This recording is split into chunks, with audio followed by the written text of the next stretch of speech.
Okay, so we're going to call to order this meeting of the Zoning Board of Appeals, regular meeting for Thursday, July 16th, 2026.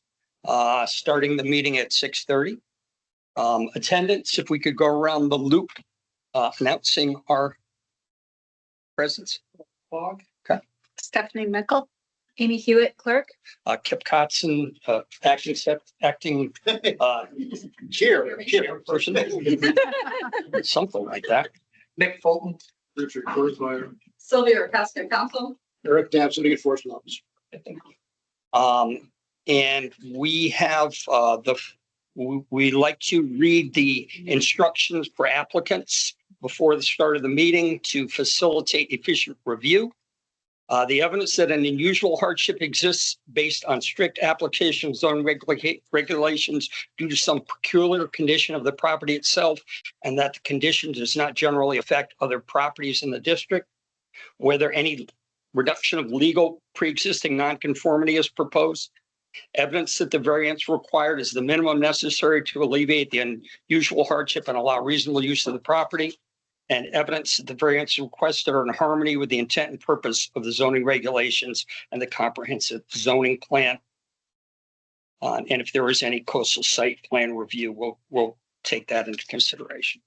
Okay, so the first case then that we'll be hearing was case 268C-8C for 87 Hillcrest Road. Application for demolition of existing 4-bedroom residence and construct a new single-family residence. Variance. Just announced that the previous matter is withdrawn, and that's why we're not here. Okay, my bad. Yeah, the case for 300 Mile Creek Road has been withdrawn.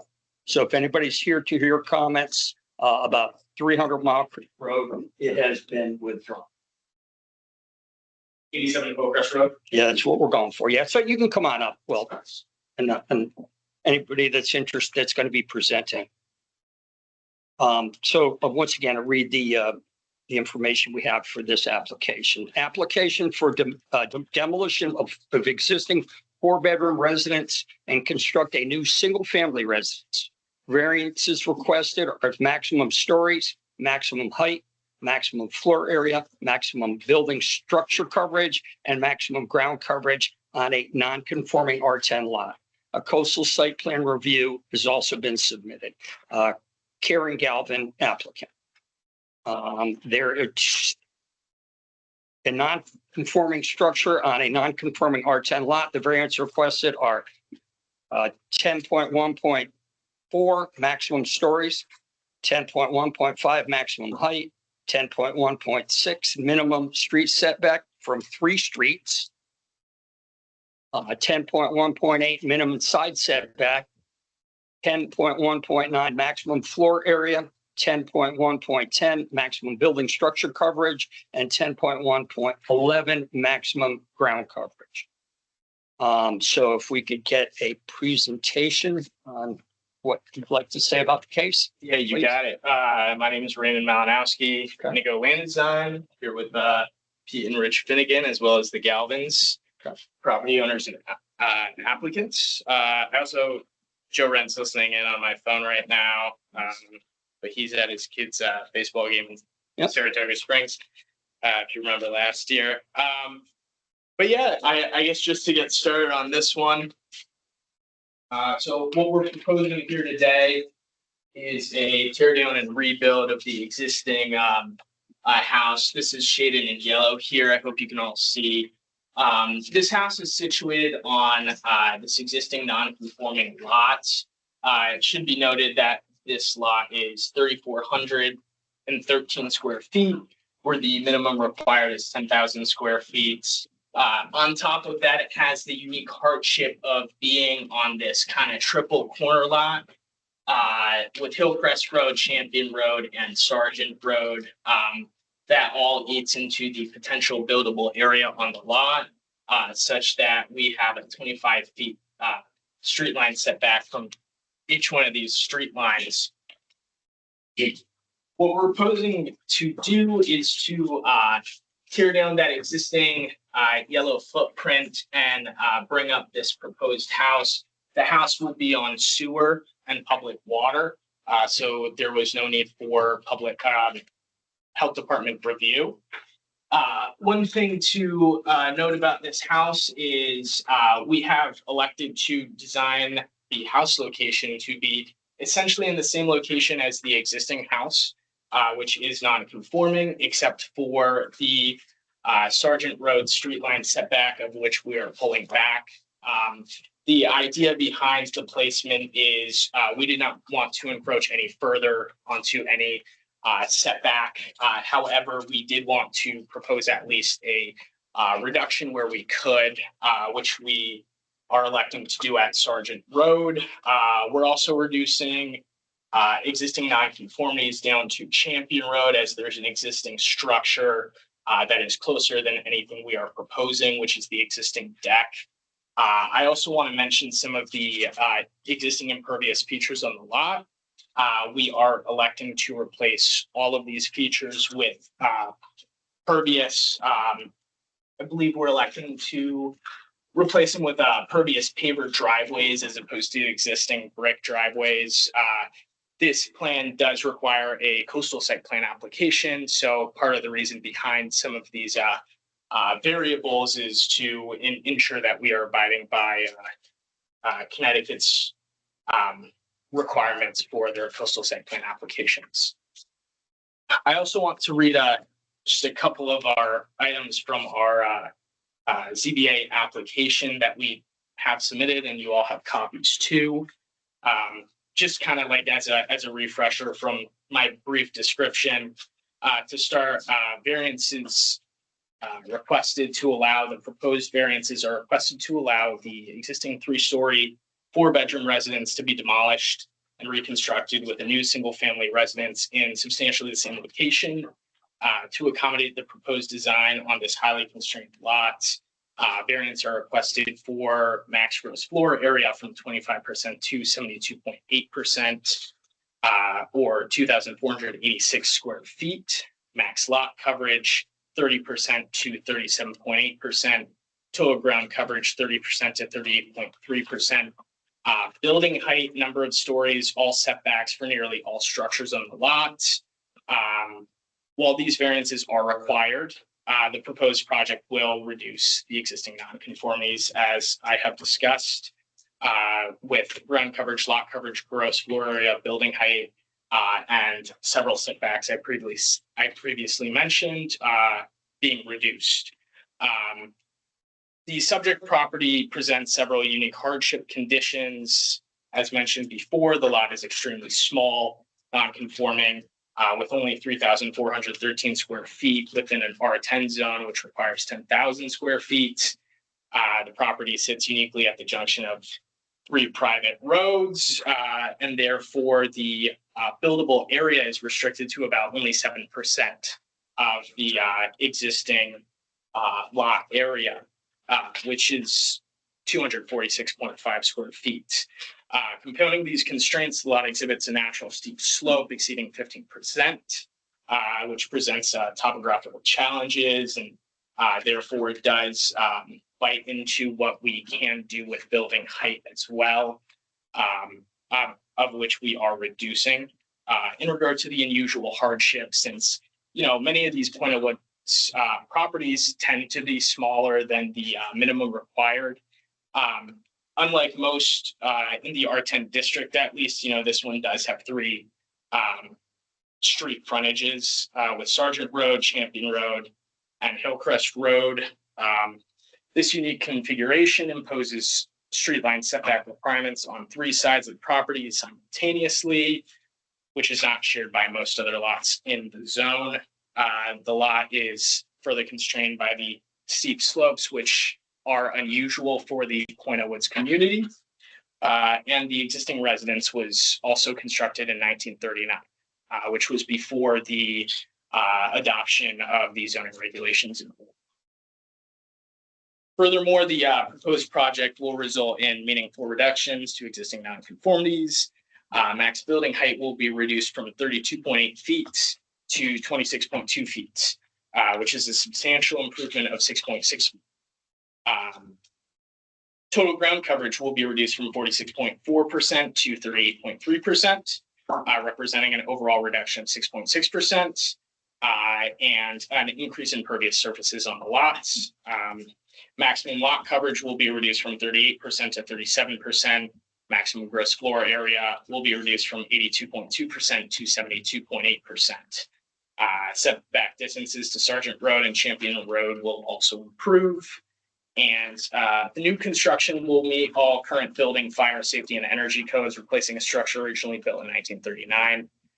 Project maintains the established single-family residential use of the property and is consistent with the character of the Point Hill Woods neighborhood. Because of that, the property becomes more conforming. Major pre-existing nonconformities in building height and total ground coverage and GFA are significantly reduced.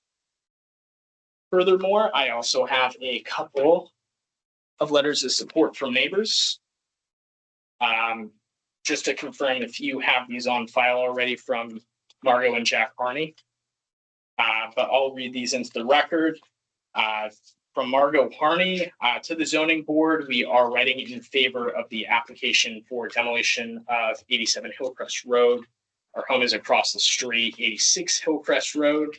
The Galvins have shared the plans with us, and we believe it will be an improvement. The current home is in need of extensive work, and there's a strongly musty/mildew smell that permeates the house. New home will be better for the family and the neighborhood. Thank you for your time. And we have one more from Rich and Kathy Ramondetta. You don't have these new records so far. Oh, okay, perfect. We have lived Request having those copies left with us. Yeah, we're gonna need this box's exhibit when you finish reading. Let him finish reading. Yep, of course. You got it. I didn't memorize these ones yet. So from Kathy and Rich, we have lived across the street from the Kennedy family residence since 1984. Family has meticulously maintained the home even as it passed to another generation. We have reviewed their plans and support the new construction project with any needed variances. We request the board to vote in favor of their application. So here are the two of these. We'll put this one in as, do a two-step. Is it Exhibit. A and B or one One and of the A two? and B, A and B. A and B. And then we have the letter from the zoning enforcement officer, Eric Knapp. Me, yeah. Would you like me to read this in the record? They should have all gotten it, but I mean, Yeah. if you'd like to read it in. That's the same one we're looking at here. Yeah, same one. Yeah. I don't know, up to you. This No, that's a summary for us. Yeah. For our sakes. Help us Okay, to quick understand. And then I can do a quick rundown of the architectural plans as well. Rich and Pete can chime in case I miss anything. But yeah, so this is the rear and front elevation views of the property, or of the house at least. Just move on to a couple others. One thing, sorry. Oh, Just yeah. as far as this goes, when Fred Laliber, the architect, had indicated on this first page is the existing square footages of each floor. Could you introduce Oh, yourself? I'm sorry, sure. Rich Finnegan from Atlantis Building Company. I'm the builder for the Galvins for the project. So when we had designed the new plan, we were obviously very aware of the square footages and made extra effort to reduce those, which we were just discussing earlier as far as the coverages and height and so forth, but also each of these floors are less in square footage than the existing. So the footprint of the entire building, of course, is less, as are the first, second, lower area square footage as well. Now we're on. And the difference in the height was the slope on the property, the one side. Well, that's, so yeah, from the average grade, he has it Yeah. at 24.6 versus I believe it was 32.8 in the Right, existing. so we've got a 3-story there and a story and a half, 2-story on the other end of the house. Right, exactly. So this is the I don't know which road side it is. It's the side that the. And the floor that's at the bottom on the taller structure that goes in all the way through underneath, or No, it goes in a little ways and stops because of the slope? Exactly, exactly. And then, square footage wise, the existing, base, the lower level that you were just referring to is 868. And the new one is 860, proposed, I should say. First floor of the current structure is 1,092. The first floor of this structure is 1,044. And then the second floor of the current structure is 616, whereas this is 582. So the reduction in square footage is from 2,576 to 2,486 overall. And correct me if I'm wrong, but I believe we did spend some time with the design of the gross floor areas to ensure that they kind of match the percentage of the existing, such that the second story was the same percentage of the first floor. Right. So actually, it's a little bit, I don't have the exact number here when Eric was reviewing it, but there was, which we can get that information as far as what the existing percentage is first floor to second versus proposed. Why is that not a basement, that bottom floor? You know, a walkout basement, as opposed to why call it a floor? It is a basement level. It's an unfinished level that's got, I don't know if the mechanicals are down there because it's not in the flood zone. So there's a space that he has in the new, the floor plans. This level, if this is the, so this is the area here, which would be, garage level for golf carts or what have you. And then the mechanical areas in the back. So this area would be less than 6 feet. So that wouldn't be a habitable space as far as the square footage goes. And the footprint itself is a little bit smaller than existing. Okay. So on the tax records, it's a 2-story home. Why are you calling it a 3-story home? It's just this, there's 3 levels existing currently. Looks like 2 levels and a basement, and the tax records are saying 2 levels. I don't know that it makes a difference, but I would want it correct in the record.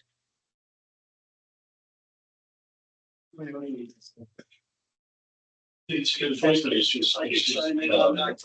got Joe. Flip them up. Okay. Yeah, think so. As long as the tape can hear me, you want to bring Yeah, it this is closer? Mike Glasser. I'm up in Saratoga with my son, so I apologize for not being there in person, but I have listened to everything that everyone has said. As far as the basement in Old Line, there's a basement and a cellar. And this is not a cellar because it has full access to the exterior level access. So it's defined as a basement. And as soon as it's defined as a basement, then it becomes gross floor area for the spaces that are over 6 feet and a story. So yes, looking at it from the street, it looks like a 2-story home. Around from the back where the garage is, it's meets the definition of a 3-story home because of that basement. But it's currently 3-story, and it's staying the same, but it's being reduced. That ratio is being slightly reduced. Everything else is being reduced to make it more conformable. So the tax record should be corrected? Well, tax records and the zoning records are sort of 2 different things, Tell me. but they're taxed on for their purposes, doesn't have to track our zoning regulations. And I think what Joe is saying is, for purposes of counting the floor area, for gross floor area, you have to include the basement. For story purposes, though, it talks about that part of a building other than a basement or cellar included between the surface and floor above it, or if there's no floor above it, in the space between the floor and the ceiling above it. A story for which the floor area has a ceiling height of 6 feet or greater, or an area 50% of the floor area below it shall be a story. So I think for purposes of story, you're correct. It's a 2-story house. For purposes of floor area, I think Joe is correct that they have to count it toward floor area, which is why their floor area is so high at 72%. So I don't think that the assessor has it wrong. I think, in fact, it probably is a 2-story house for purposes of definition. But I think, again, for purposes of floor area ratio, we do need to count the space for floor area ratio purposes. Got it. Okay. Thanks. We would definitely prefer to call it a two-story house as well. So if that's the case, that's completely fine with us. We were trying to be as conservative as possible there. But we're not really changing the existing, whether it's a 2 or a 3, it's still remaining the same, just a little reduced from what it has been for many years. And this is just the proposed first floor and second floor of the And you're saying it would be nice, it's not necessary, but it would be nice to have existing and planned sort of on the same drawing. Do you have any of that for the elevations or any of that? not on the same Okay, architectural. okay. We'll live with Although that. he does have, did you bring the one that shows the existing plan that, yeah, I only have it in 8. You guys probably could fold the plan and put it side by side if you'd like. You have that? Just an 8.5 by 11. Yeah, I think we can get that to the board. Well, Yeah, I you, think one thing to point out as well is that in terms of changes to the grade too, they're all generally remaining the same. In fact, the only improvements that we're proposing is to the ensure that the driveway on this side of the house, the south side, is not too steep to park one's car on. So generally, everything on the site is remaining the same. There's not going to be this, new house on site. Move this a little closer. Oh, yeah, got it. Sorry about that. Oh, over here. Oh, you got that over there. Okay. Oh, you do. Okay. we got it. Yeah. So generally, the site is remaining substantially similar to how it is now. There's not all of a sudden going to be a massive jump in height. And that's further exemplified in the building height calculations where, the existing height is actually 32.8 and we are dropping that down to 26.2. And I believe on this sheet, we are showing the elevation differences on the architectural plans.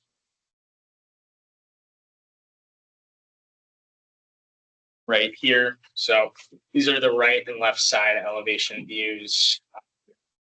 Just to kind of visualize those yourselves. We were trying to compare the old and the new. You have something there that shows the Well, I old? just have an 8.5, 11 by 11. We can pass it around. Sure. It's not superimposed, is it? The old and the new? No. Joe knows about this, right, Joe? He also recommended Well- folding the two plans and putting them together. I don't know if you guys can do that. Yeah. Yeah. Oh, this is If- interior. Yeah, I don't. You can represent to us that it's definitely smaller. Sure. than- And than- actually, than and actually, those- existing. these Yeah. dimensions are also And- shown on your street. I mean, not that it's exactly our purview, but it's probably interesting to us if has a similar, like, doesn't have some wild architectural statement. You're making something that's. No, this is pretty much in keeping with what you'd find at Point of Woods. Okay, and it's not, yeah. And so the reason we're doing this project, you're rebuilding a smaller thing, is everything comes to code. Everything's new and it's arranged in a way. How many bedrooms is this one going to be? Is it going to be 4 still? Or- Yes. So that'd be the same. Okay.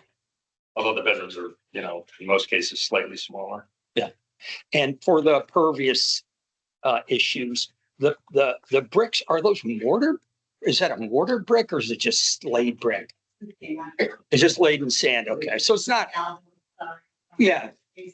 No, my father actually. You have to start again with your name. Karen Galvin, 87 Hillcrest Road, Point of Woods.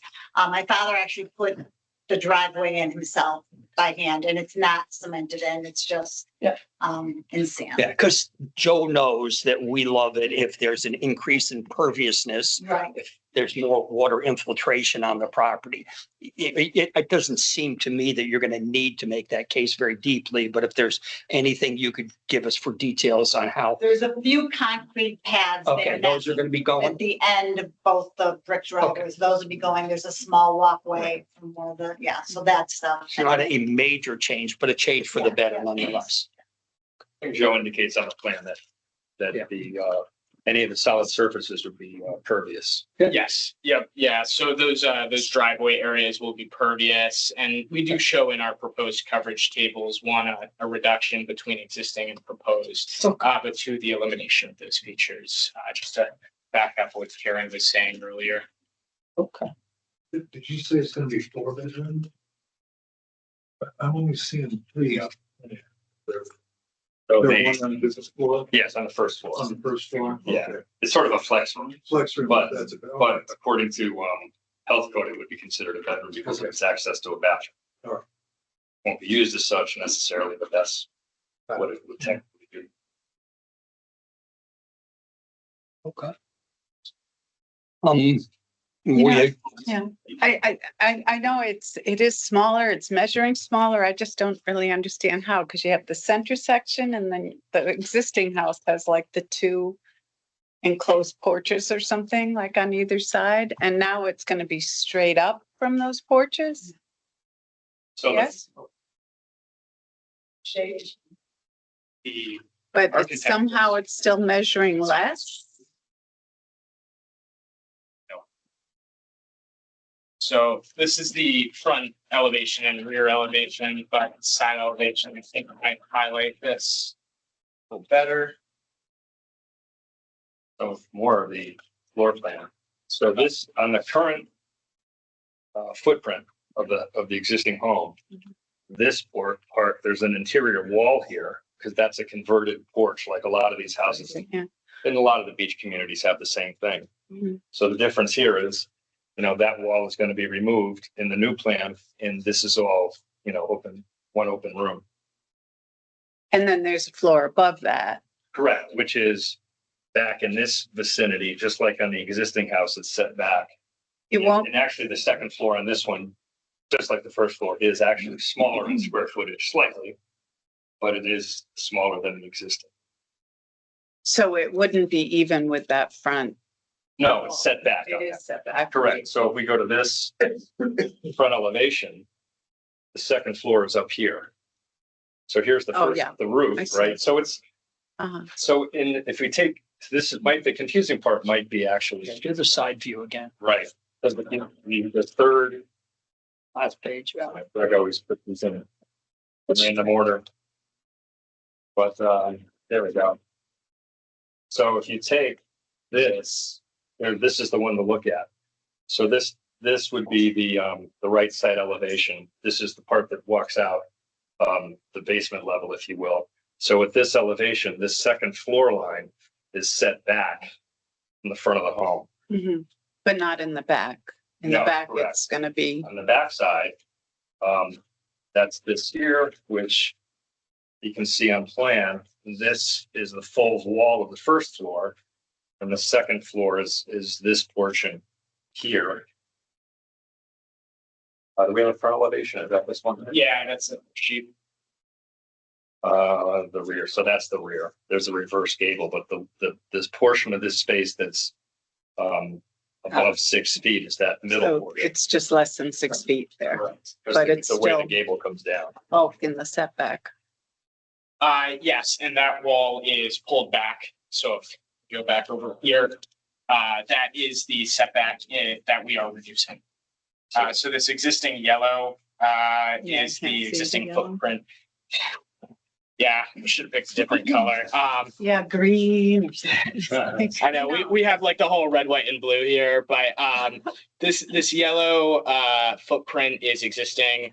We can see this existing crosshatch that is the edge of the existing foundation. So, and if we look at our zoning table here off of Sargent Road, what we'll see is that the existing house, Sargent Road, is 13.7 feet from that street property line, and we're bringing it back to 15.1. So that bulk is coming in actually, and on top of that, all that gross floor area, the gross floor area of the second floor is reducing from 616 to 582. So generally, that's another reduction in nonconformity.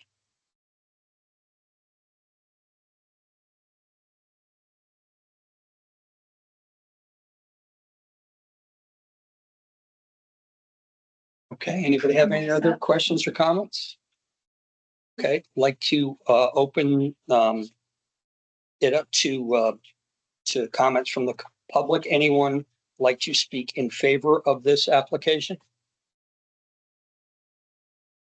You're welcome to, yeah, come on up and just so we can get your name on the register, just, or not, yes. Or opposed, anybody, what? Okay, so that you're, Another case. okay, what about opposed? Anybody have any objections to this? Okay, hearing none, I think we're gonna entertain a motion to close the public hearing for this.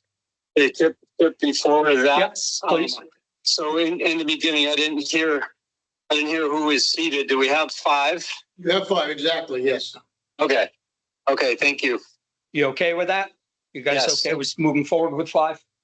Well, I mean, because Yeah, as long sometimes as if anybody has any open questions, we could, if anybody's confused about something, has any questions, we could answer any of those now before the hearing's closed. If everybody's comfortable, then we're fine closing the hearing as well. how we doing? We're good? All right, anybody want to make a motion to close the public hearing on this case? Okay. Second. Okay. All those in favor of closing the case, open hearing? Aye. Opposed? Abstain? Okay, unanimous. So the public hearing is closed. We're going to move into a voting session on this case. So at this point, it's just members of the board that are talking and our advisors. Unfortunately, you guys have to just sit and listen from this Well, part. no, everybody's seated. You got 5 people, everybody's seated. So No, the audio- no, I'm saying for the people. I'm sorry. Yeah, my bad. I misunderstood. I misunderstood. Yeah, no, good, good.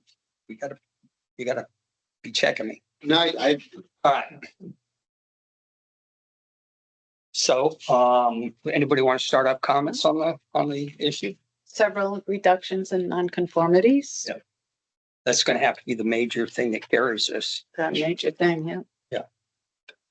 Okay. I mean, you have heard an argument for classical hardship as well, so you don't Yeah. have to skip through that point. So to the extent you find Okay. a classical hardship, I would Yeah. suggest that you articulate that as well.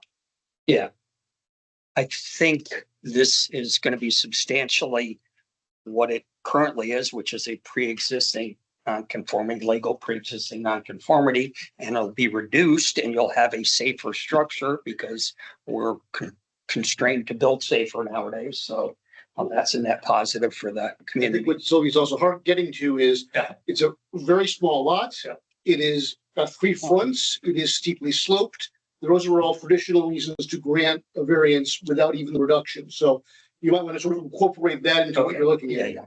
I also have some stuff written up Yeah. if you want to hear it. Okay, yeah, go. So ahead. I wanted, okay. I don't want to like take over anything. So I said that the lot is very small and non-conforming in an R10 zone. It sits at the junction of 3 private roads, so the buildable area is only about 7% of the lot area. There's a natural steep slope. I just wrote what I had. so Yeah, you no, guys those don't are know all good this. points to make. Presenting challenges with building height, which is being reduced, and the street line setback requirements are on 3 sides of the property. Yep. That's what I have. Reduced to 2 of those 3. And reducing substantially a whole bunch of other non-conformities. Is I that do in the have- same point? Yeah. And I've got for proposed reductions and legal pre-existing nonconformity, I have that the max building height will be reduced by 6.6 feet. Total ground coverage, we don't have to put the numbers in there, but if you guys don't want to. Total ground coverage will be reduced by 6.6%. Increase impervious surface area, max lot coverage will be reduced and max floor area will be reduced. And then the setback distances to 2 roads will improve. And the new construction will be code compliant, and it is in character with the neighborhood. Yeah, and we had no conversation about any conditions imposed on Oh, this. and support of the neighbors. Pardon? And Yeah. support of the neighbors. Support of the neighbors, great. Yes.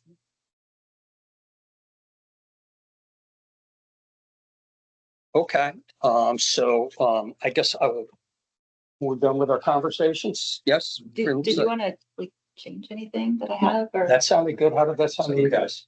The only other, Yeah. the only other part which I would need to make here is Yeah. there's also a coastal area management piece of this. Okay. And you just need to make sure that your voice vote that it is consistent with the policies of coastal area management. Okay. Was your mention of that adequate now? Or do you want me to read? Well, I that? mean, you, You have to agree or disagree. yeah, I'm putting it out there that you need to make a finding of this. So Yes, if someone on your side of the table can make a finding of this, then that would be great. If you just put it into the record that you believe it's consistent with the policy of the Coastal Area Management Act, that'd be great. so stated. Yeah. Yeah, so Okay. it is consistent with the The policies of the Coastal Area Management. of coastal site plan application was approved. Okay. So I'm going to ask somebody to make a motion. I'll read the motion and you can attach your name to it. A motion to grant the requested variances to section 10.1.4, 10.1.5, 10.1.6, 10.1.8, 10.1.9, 10.1.10, and 10.1.11 to allow demolition of existing four-bedroom residence and construct a new single-family residence per the site plans prepared by Indigo Landscapes Design LLC and dated June 4th, 2026, and the floor plans and elevations prepared by Craig Lauberte, architect, and dated June 4th, 2026, stamped and signed by the ZBA chair with no conditions.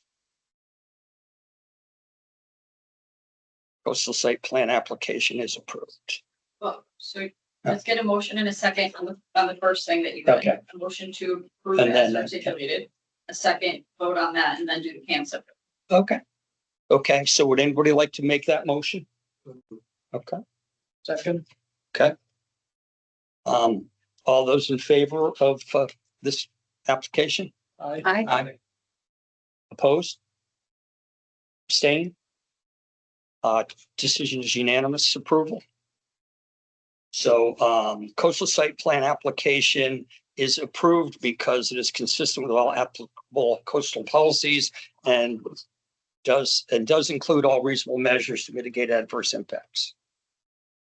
So Thank you, everyone. we're good. Well, let's make a motion, a second, and a vote on that as well, please. Okay, on the coastal site plan. Okay, can we have a motion to approve that? Make a motion. Second. Dan people? Okay, Okay, perfect. Thank you. all those in favor? Aye. Opposed? Abstain? Unanimous decision in favor. Thank you, everyone. Okay. This goes in the file. Yeah, thank you. File. Thank you. Nice job. So it's nervous. It's like, you guys want to talk about it anymore? He's used to hard hitting questions. Yeah. Oh, No, it's good. oops.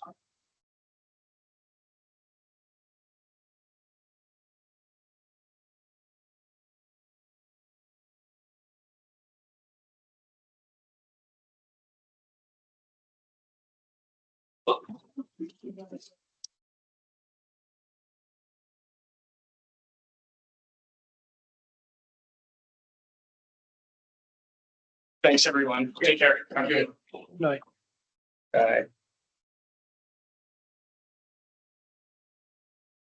Now we're going to be opening case 2610.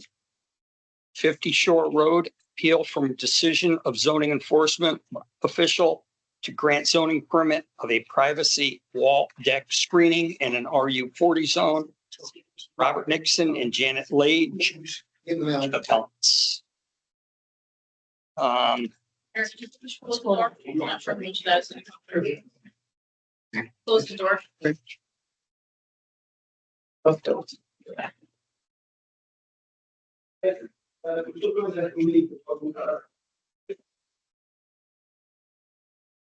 Good evening. Good evening.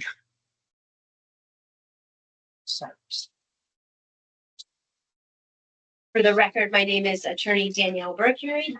I am here tonight on behalf of Janet Lage and Randy Nixon for the owners of 46 McCurdy Road.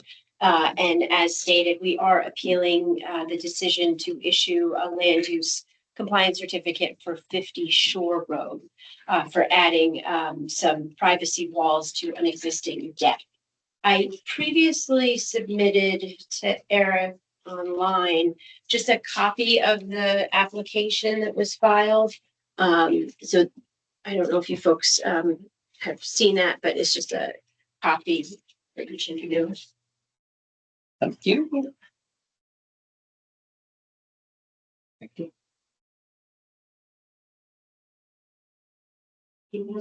Okay. And the reason that we wanted to submit a copy of the application, because we believe that the application as submitted just is incomplete and contains inaccuracy, and that the permit for this wall should not have been issued. If you quickly just take a look at the application itself, you can see that most of the fields are filled out NA.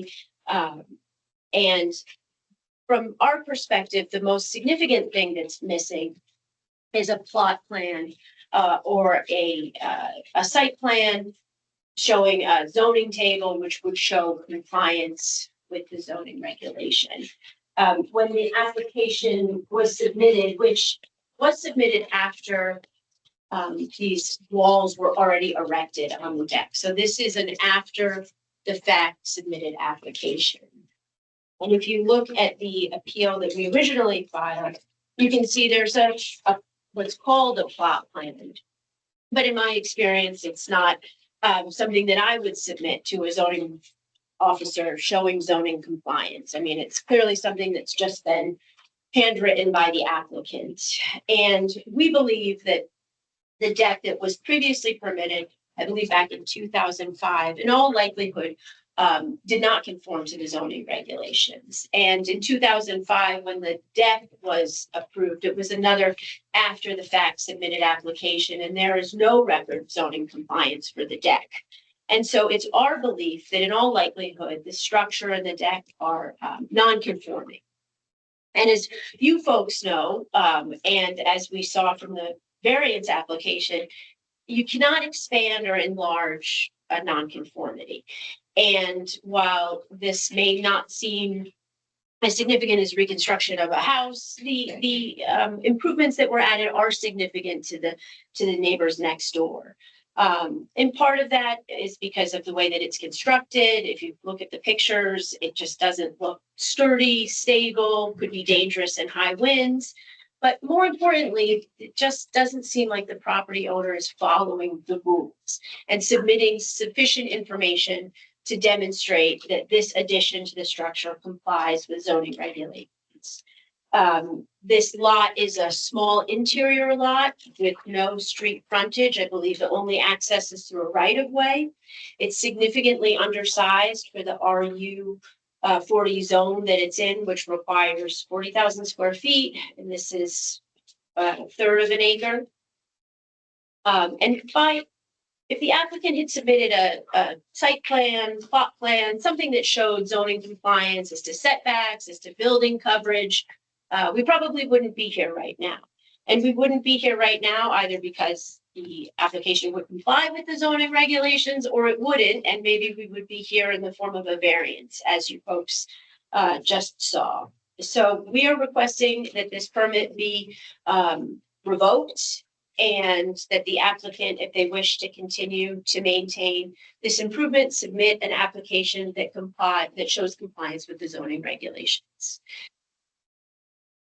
I don't know if there's anything else that Oh, as we sort of went back, this is an interesting property in that there was previously an appeal of a zoning enforcement officer decision. I'm not sure how many of you folks were on the board at that time, but you know, we don't see that many ZEO appeals, and we don't see that many that go to court, and then the court actually overruled the zoning enforcement officer in that case. And after that involved a different accessory structure, or something that was attempted to be called an accessory structure, which was a boat that was on wheels.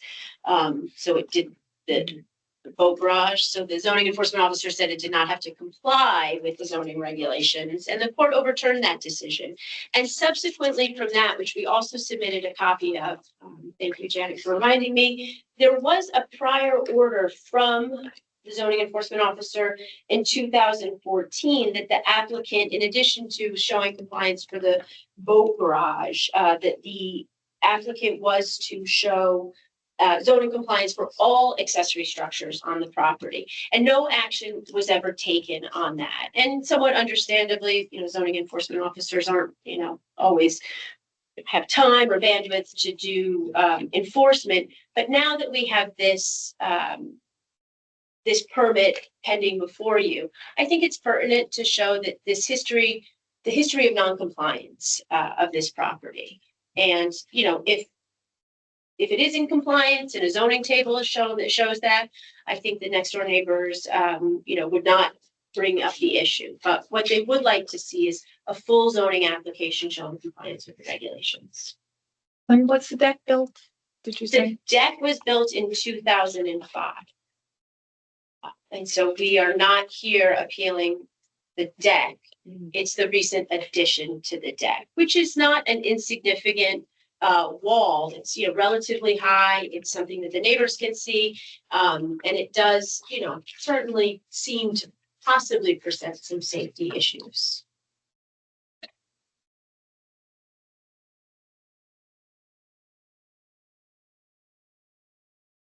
Let's finish with her or go? Sure. Yeah, I'm a little uncertain about what I should be doing. Should I ask her your reply at this? Yeah, I mean, I'm gonna reply. But Let me also, walk you through what you're doing this time. Yes, please. Okay. So this is an appeal as opposed to variance application, Right. so it's a different standard. As articulated, you don't see these very frequently, so I'll just walk through what the process is.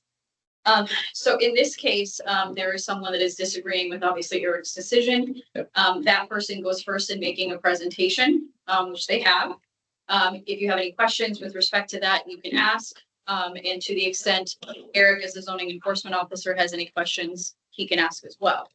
Once that presentation is essentially done in the first instance, then Eric can make whatever presentation he sees, essentially explaining why he made the decision that he made, Right. and answering whatever questions you have. The applicant also, or the appellant also has the ability to ask Eric any questions as well, until you essentially get as much information as you need. Okay. In this particular case, the hardship and everything we talked about in the last application and we talk about most times, not relevant at all. In this case, you're essentially stepping in the shoes of Eric as if you were to make the decision all over again. So at the end of the day, your options are going to be to affirm or uphold Eric's decision, reverse it, or design your own order. So you're literally stepping in his shoes and can do anything that he could have done. You don't have any more authority than Eric did, but you have equal authority, and you can essentially start from scratch. It's what we call a de novo review. You're starting from the base evidence. So that's essentially what you're doing here. Would we be deciding whether they should have come to ZBA? Or this is a decision on this wall? The Yeah. decision that they are appealing from, because the issue, one preliminary issue that we've talked about in the past before, and actually the old appeal that you were talking about actually had an issue of whether it was even a decision that could be appealed. Because it sounds like a decision is black and white, right? Either someone issued an order or not. That is actually a subject of litigation all by itself. In this particular case, the decision that's being articulated by the appellant is to approve the zoning permit. So that is the decision that is being appealed from. Correct me if I'm wrong. That's Stating correct. that. Right. So he issued a permit for them to put the lattice up as right.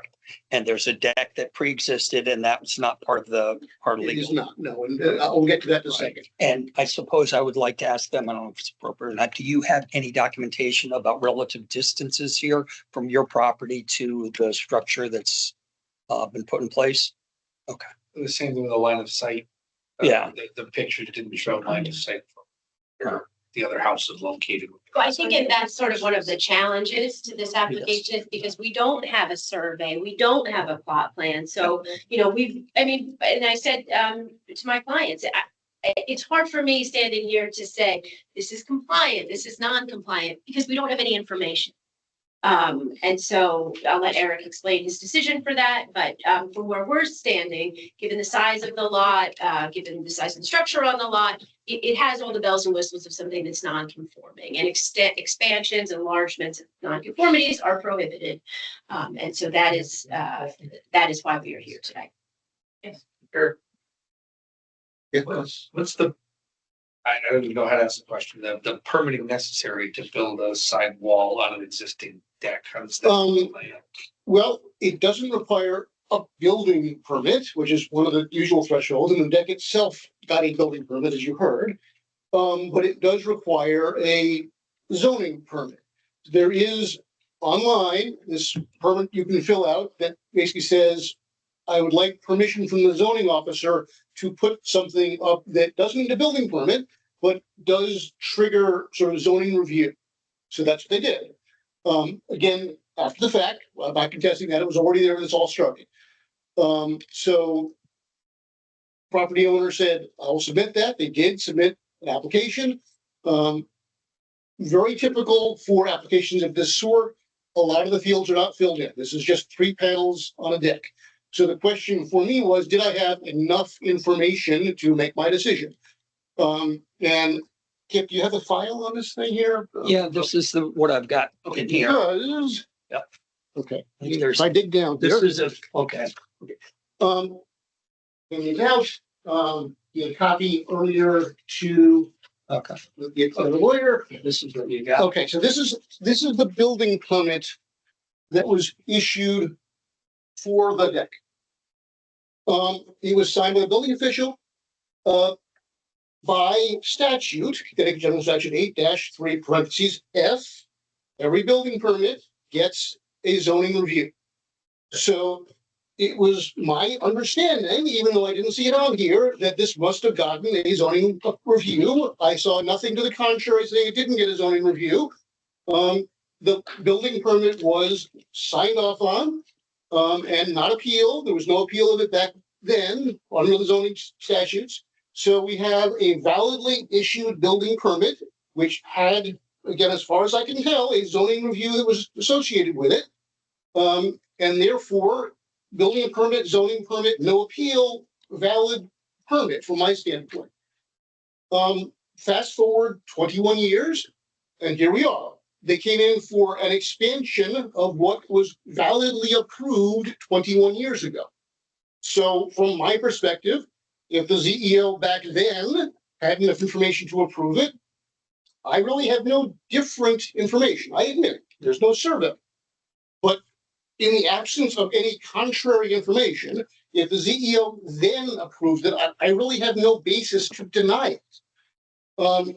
I can't, again, stepping into the shoes here of the earlier ZEO, I can't disagree with what he did or she did.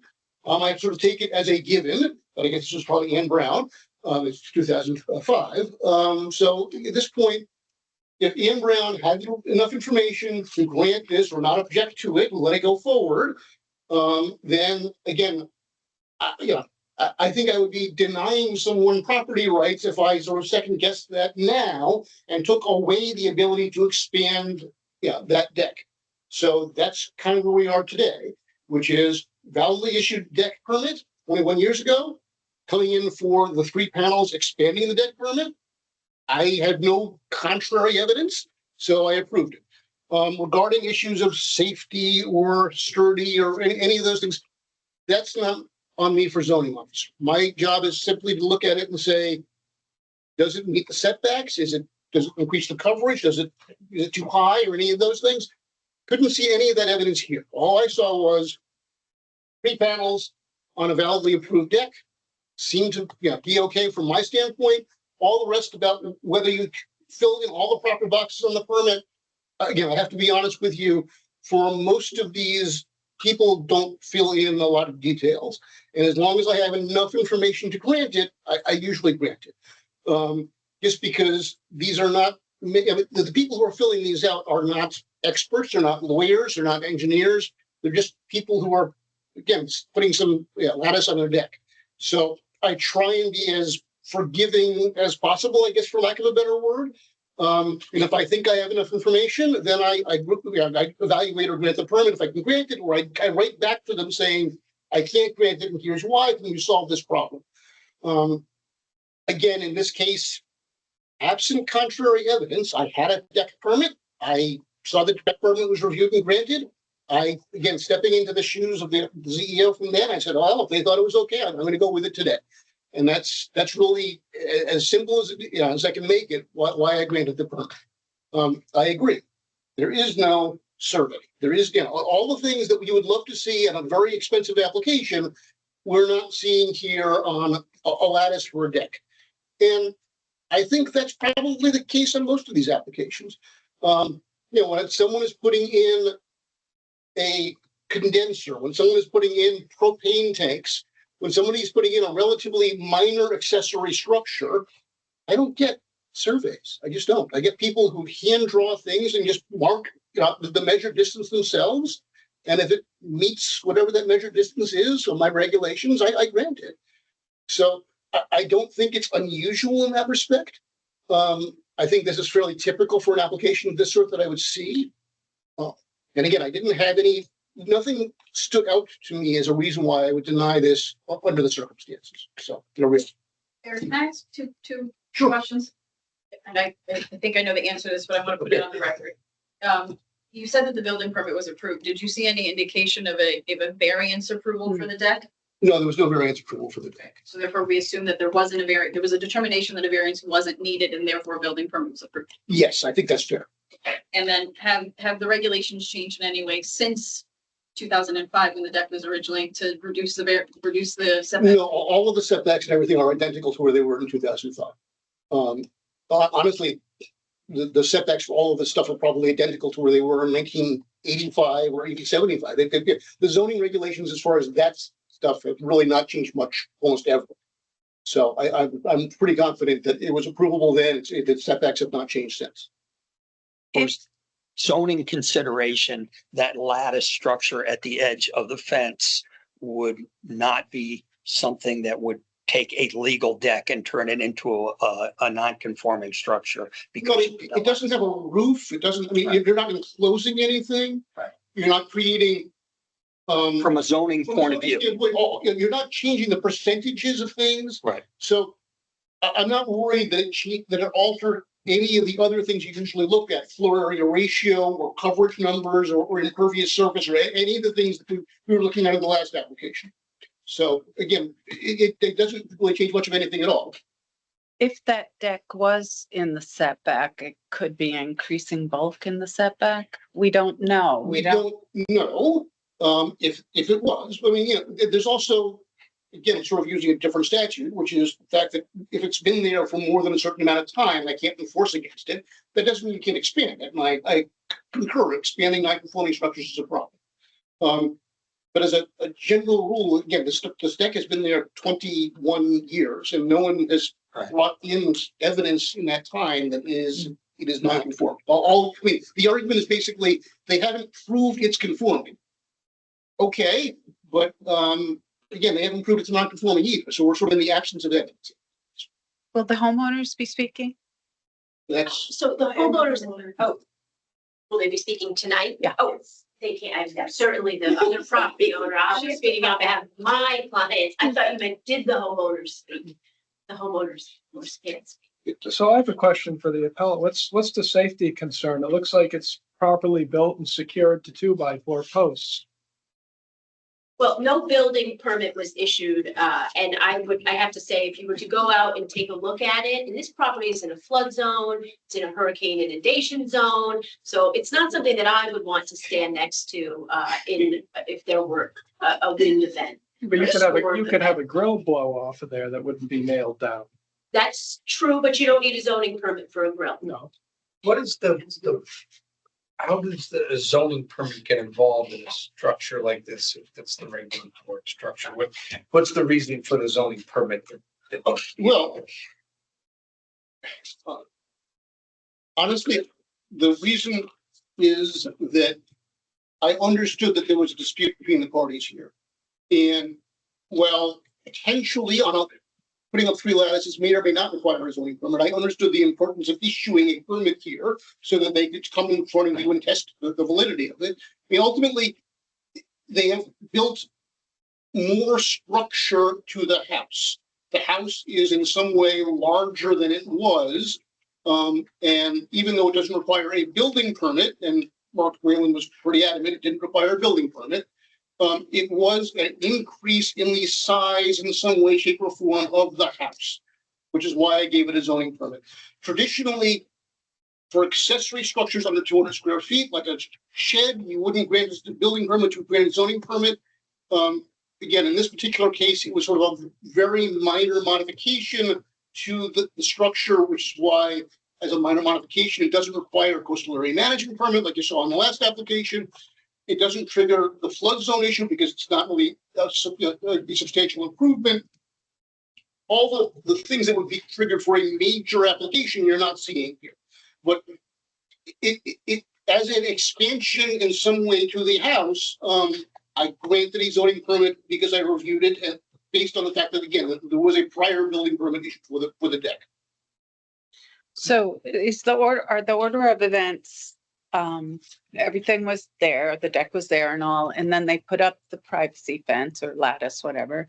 And then there was a dispute, and then they came to the town. Then they came, Yes, it was I already built. I understood And that was the dispute, the I time. understood that the neighbor was unhappy with the lattice and complained it doesn't belong there. There's no permit for it. I contacted the property owner and I said, she's right, there is no permit for it. Please file a permit for it. The property owner filed the permit that you saw, and I then reviewed it and granted it. So it's an after the fact permit, which is not ideal, but it's not in and of itself. No problem. We get those frequent. People do things without a permit, and you tell them to get a permit, and they come in and they get the permit if they're able to do so. So if this deck was not in the setback, can I just put a lattice up on my deck without a building, without talking to you if you're not in the I setback? would always prefer, if you're going to change your house structure in any way, no matter how small, that you pull a zoning permit to do that. Okay. That said, I don't have eyes and ears everywhere, and if you did put one of these up and I didn't notice it, I probably wouldn't go out of my way to try and find it. It's not really changing your assessment. It's not really, as a structural change to your house, it's relatively trivial. Again, if you're asking me as CEO, if you're making a structural change to your house, does it require a zoning permit? My answer has to be yes. It requires a zoning permit because you're making some sort of structural change to your house. So that's why I issued the permit in this particular case. Thanks. If this lattice work were not attached to the deck, but were installed as a fence to put away, having a different discussion. Fences less than 6 feet in height are not considered structures. Mhm. So if this were on the ground and less than 6 feet in height, it would not be considered a structure. I would have no role in approving. Obviously, it's attached to the deck and the deck itself is elevated. So it's higher potentially than the 6 feet there. But again, if you took the lattice and we put it on the ground as a fence and it was less than 6 feet tall, no, I would have no role in approving. Even in a setback. Even in a separate, well, except, again, if it's on your front side, it's on the road, we only allow fences of no higher than 4 feet. But anywhere else in your property, even right up to the property line, you can put a fence of up to 6 feet in height. I don't recommend it right on the property line, but yeah, I encourage people to put a little bit in. But certainly, again, I have no zoning power to stop people from putting fences up to 6 feet tall right on their property.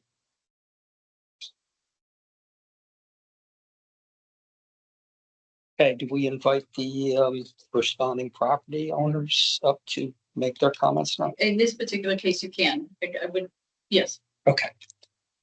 Yeah, if you come up and try and fill in any of the blanks that we've had questions. First of all, I'm going to give you pictures of what the offensive panels look like from the property line. Okay, so, and we're gonna make these A and B, exhibits A and B. Please give your name. They were in online. Yes, well, We have. I was told to bring copies of them. They're already in the record. Yeah, You don't need to so add we them don't to need to exhibit. make- Don't need them?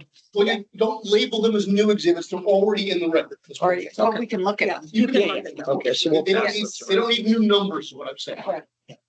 Mention their name for the record. Oh, I'm sorry. My name is Lori Willis. I am the owner of 50 Shore Road. I am also the owner of 52 Shore Road, which is all the adjoining property, except for on the McCurdy Road side. So as far as the setbacks go, I own all the property in front and on the side. The 52, 50 you pass and first 52. and then you're 50 Right. in the back. So back in 1950, whatever, the gentleman who owned where the Janet Lage and Randy Nixon lived, he separated his property into smaller lots. And hence these small lots, that's why they are non-conforming and they're small. At the time, that was quite acceptable. And they did it all over. Across the street, there's quite a few of them. Anyway, so the problem I'm having is that back in 21 years ago, my husband and I, we rent 50 Shore. We were between tenants. We went over, we cleaned up the house, we painted, et cetera, et cetera.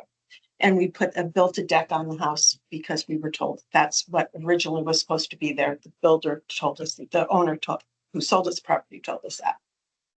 As soon as it was done, Janet Lage came over to the property, informed me that it was non-conforming, that I was not allowed to do it, but that she wouldn't turn me into the town if I would just do what she said.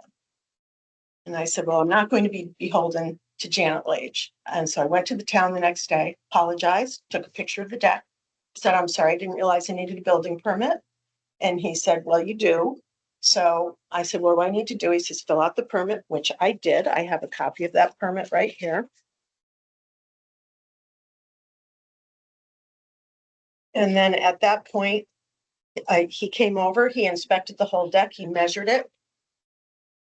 He said it was up to code. There was absolutely nothing wrong with it. It was fine. And I never heard from Janet Lage or Randy Nixon again about the deck.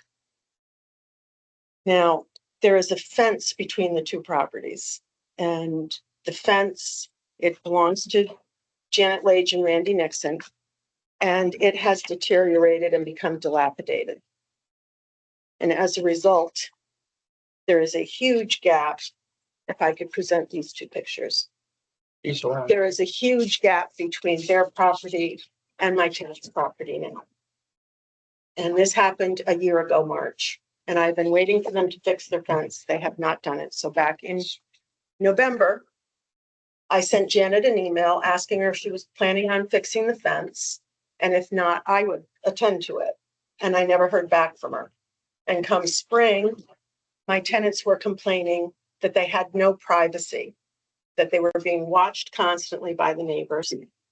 And they asked me, what could they do? And I said, I think you can put up some privacy panels. And that is exactly what they did. They put up 3 privacy panels. And at that point, I got an email from Janet Lage telling me that it was once again illegal. I wasn't supposed to do it. So I contacted the building inspector or the building, Mark Whalen. And I said, took a picture, I sent it to him. I said, do I need a building permit for this? He said, no. And I said, well, it's on a non-conforming lot. And he said, well, you'll have to talk to Eric. So I came in and talked to Eric the next day and he said, you know what? Fill out a building permit, which is incredibly difficult when you don't build anything. It's 3 lattice panels stuck to a deck. Okay. And it's very nicely done. I have 2 contractors here who can tell you that it was done very well. Okay. So at that point, we filled that out, sent it in, and then we're told, no, you need a variance. So then we went through the process of the variance and they said it was fine. And now I have a lawyer coming after me and saying one of my I still think it's funny. Wait a minute. You said you needed a variance and they said it was all right. This is what Mr. Knapp told me. That you did not need the He variance. said, no, he said I did not. After I'd filled out the building permit, he said, now you need a variance. So we did the variance also. As far as it being in a flood zone, I have been there for 40. Can we stop you there? Please. Just clarification. Yeah. You didn't apply for a variance, you applied for a zoning different permit. Yeah. Okay. Variance I'm means sorry, he says You talk to us. he can't give you a permit without us saying. Okay, so this is where I'm a little confused because I have a 10-year-old computer. I wasn't even able to do this. Yeah. My tenant had to do it. So I really have no idea. I don't even have a copy of it. Anyway, as far as the flood zone issue, in the 40 years that I have been at 50 Shore Road, it has never flooded. Even when we had an 8-foot flood surge or total tidal surge with Superstorm Sandy, that property has never flooded. It's a line on a map. And as far as hurricane winds, I mean, honestly, it's lattice work. Wind is going to go through it. In the meantime, she has a fence that would blow down on my property and shutters on her house that would also blow down. A hurricane winds don't stop between my property and her property. Frankly, this all comes down to the fact that she wants to purchase my property because every time she comes at me, that's what's always right afterwards. By the way, I'll buy your house. I'm not selling my house. I've told her time and time again, if I ever decide to sell, I will give her first refusal, but I have no intention of selling. So that's where I am on this. Thank you. This is Exhibit A though, right? This was not in the, If it's was something, this online? Yeah. I don't think so. I don't believe you have. Right, that's- so this is- Why don't you mark that as exhibit A? Yeah. I can put it up here. That last photograph that would be B, the last photograph. Look, the And fence there's is- something, I don't know that I saw this That- online. You had not previously submitted that. I I don't. just submitted that to show you why we put the privacy panels. Okay, Yeah, I understand. but- In a new piece of evidence, we need to mark as an exhibit. So we're So gonna mark that everything that's in the folder makes sense. I think These these two, That's just an explanation, but yes, that is new remember evidence. these Yeah. two on there? There are a lot of But very the similar. fencing, Yeah, the yeah, fencing, I They're think all is- four I different. guess I'll have to look. Yeah. They're all four different pictures, but two were online. I'll go with I mean, this. why don't we keep going and we'll figure it we'll have figure out the Okay. label. Okay. Okay, do I ask for a response from either of the parties then? Yes, they both have a right to respond. Yeah, so in either order or? I would allow the applicant or the appellant to respond first. I just want to, I think a lot of things have been said here and I'm a little struck just by the paradigm that Eric has set up, that the applicant was told you have to apply for a zoning permit. And then he looked at a previously issued permit, which I think Janet and Randy would say, had they had the means at the time, they would have appealed it, and they just didn't. And the fact that the permit was issued in 2005 doesn't mean that it complied with zoning. There's a permit that was issued. There's no plot plan showing coverage, showing setbacks.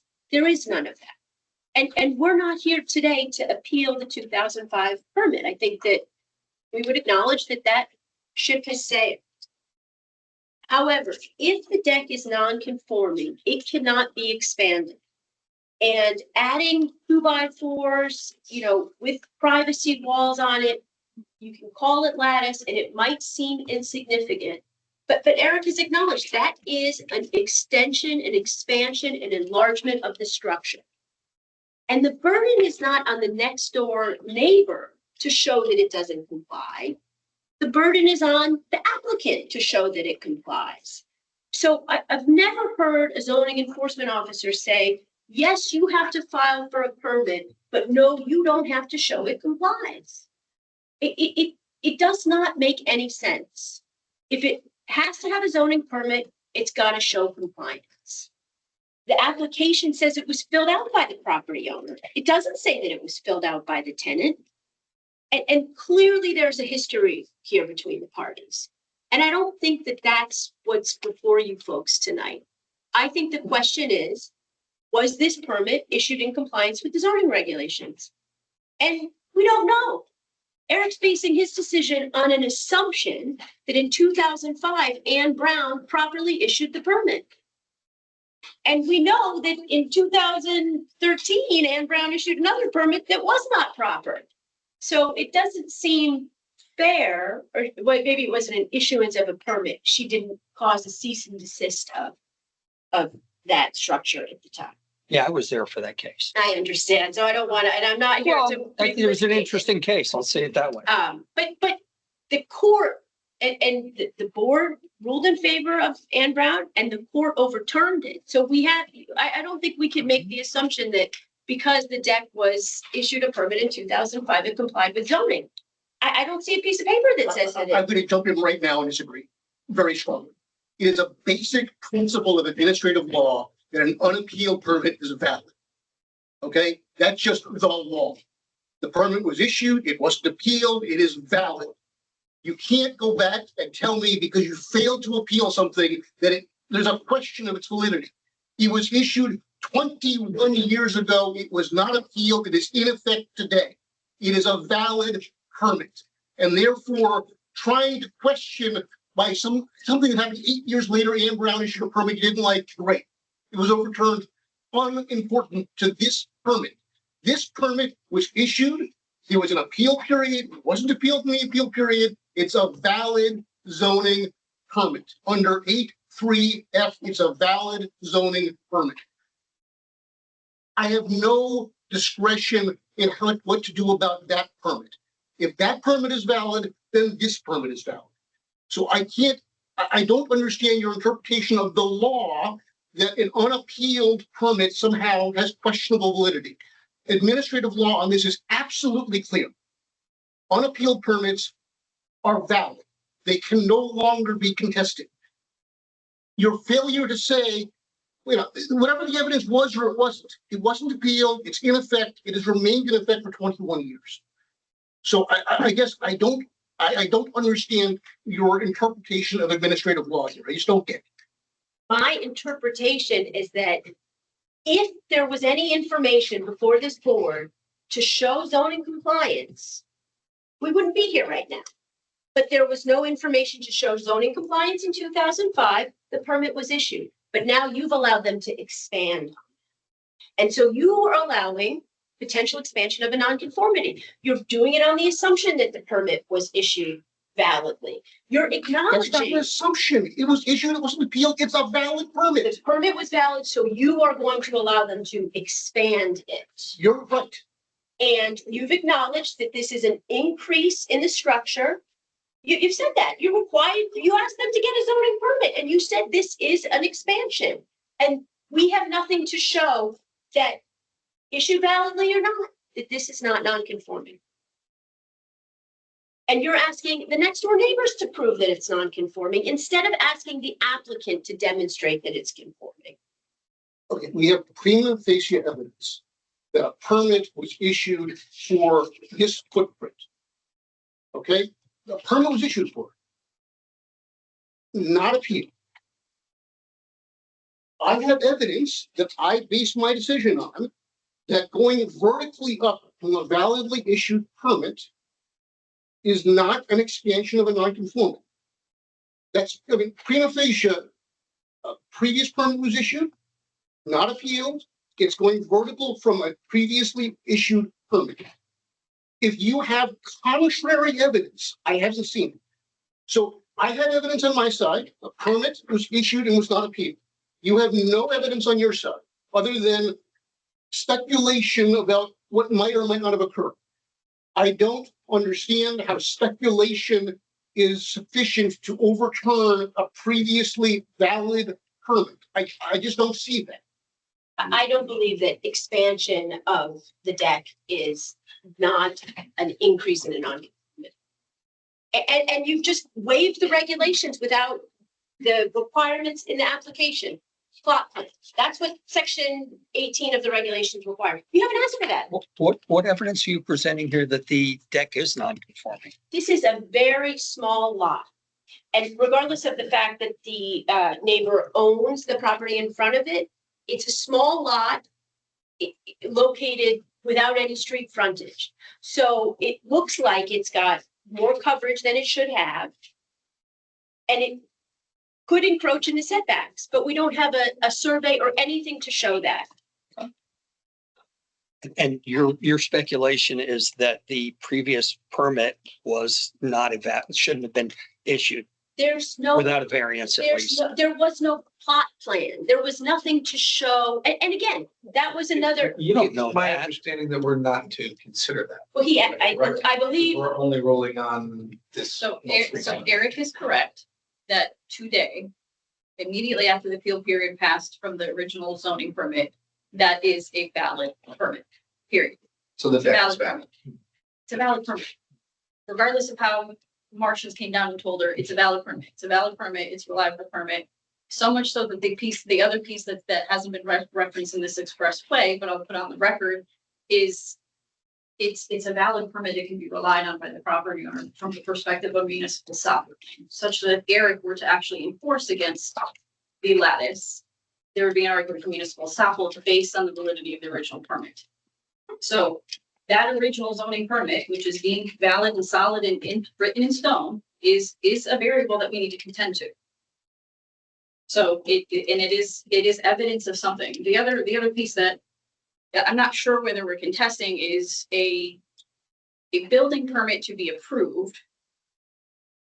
And there's case law that says unless you have reason to believe that a municipal official did something incorrect or invalid or acted inappropriately, that it's assumed that they're acting appropriately. For a building permit to be approved, the law requires that there is zoning compliance determined for the approval of a building permit. Could you say that again? What was that? A building permit in general, to get a building permit, the building official there needs to be compliance essentially confirmed with that building, the zoning compliance confirmed. So if the building official doesn't confirm zoning compliance, they cannot grant the building permit. But he confirmed it with the previous. Building permit. We have a building permit.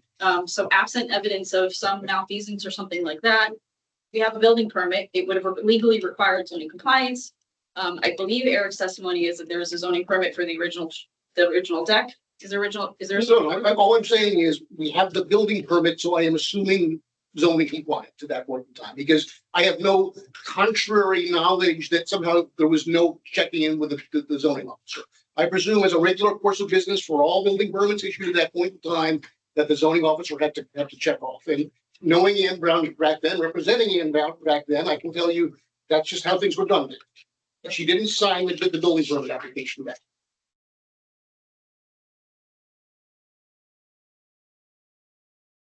Okay, next step, If there's nothing else. comment?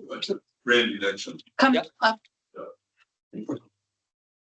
Randy Nixon, 46 McCurdy Road. Whether the agreement here is with Mr. Knapp's position or not on the deck having a valid permit.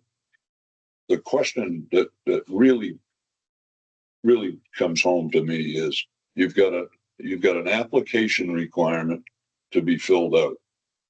Almost nothing in the application is filled out.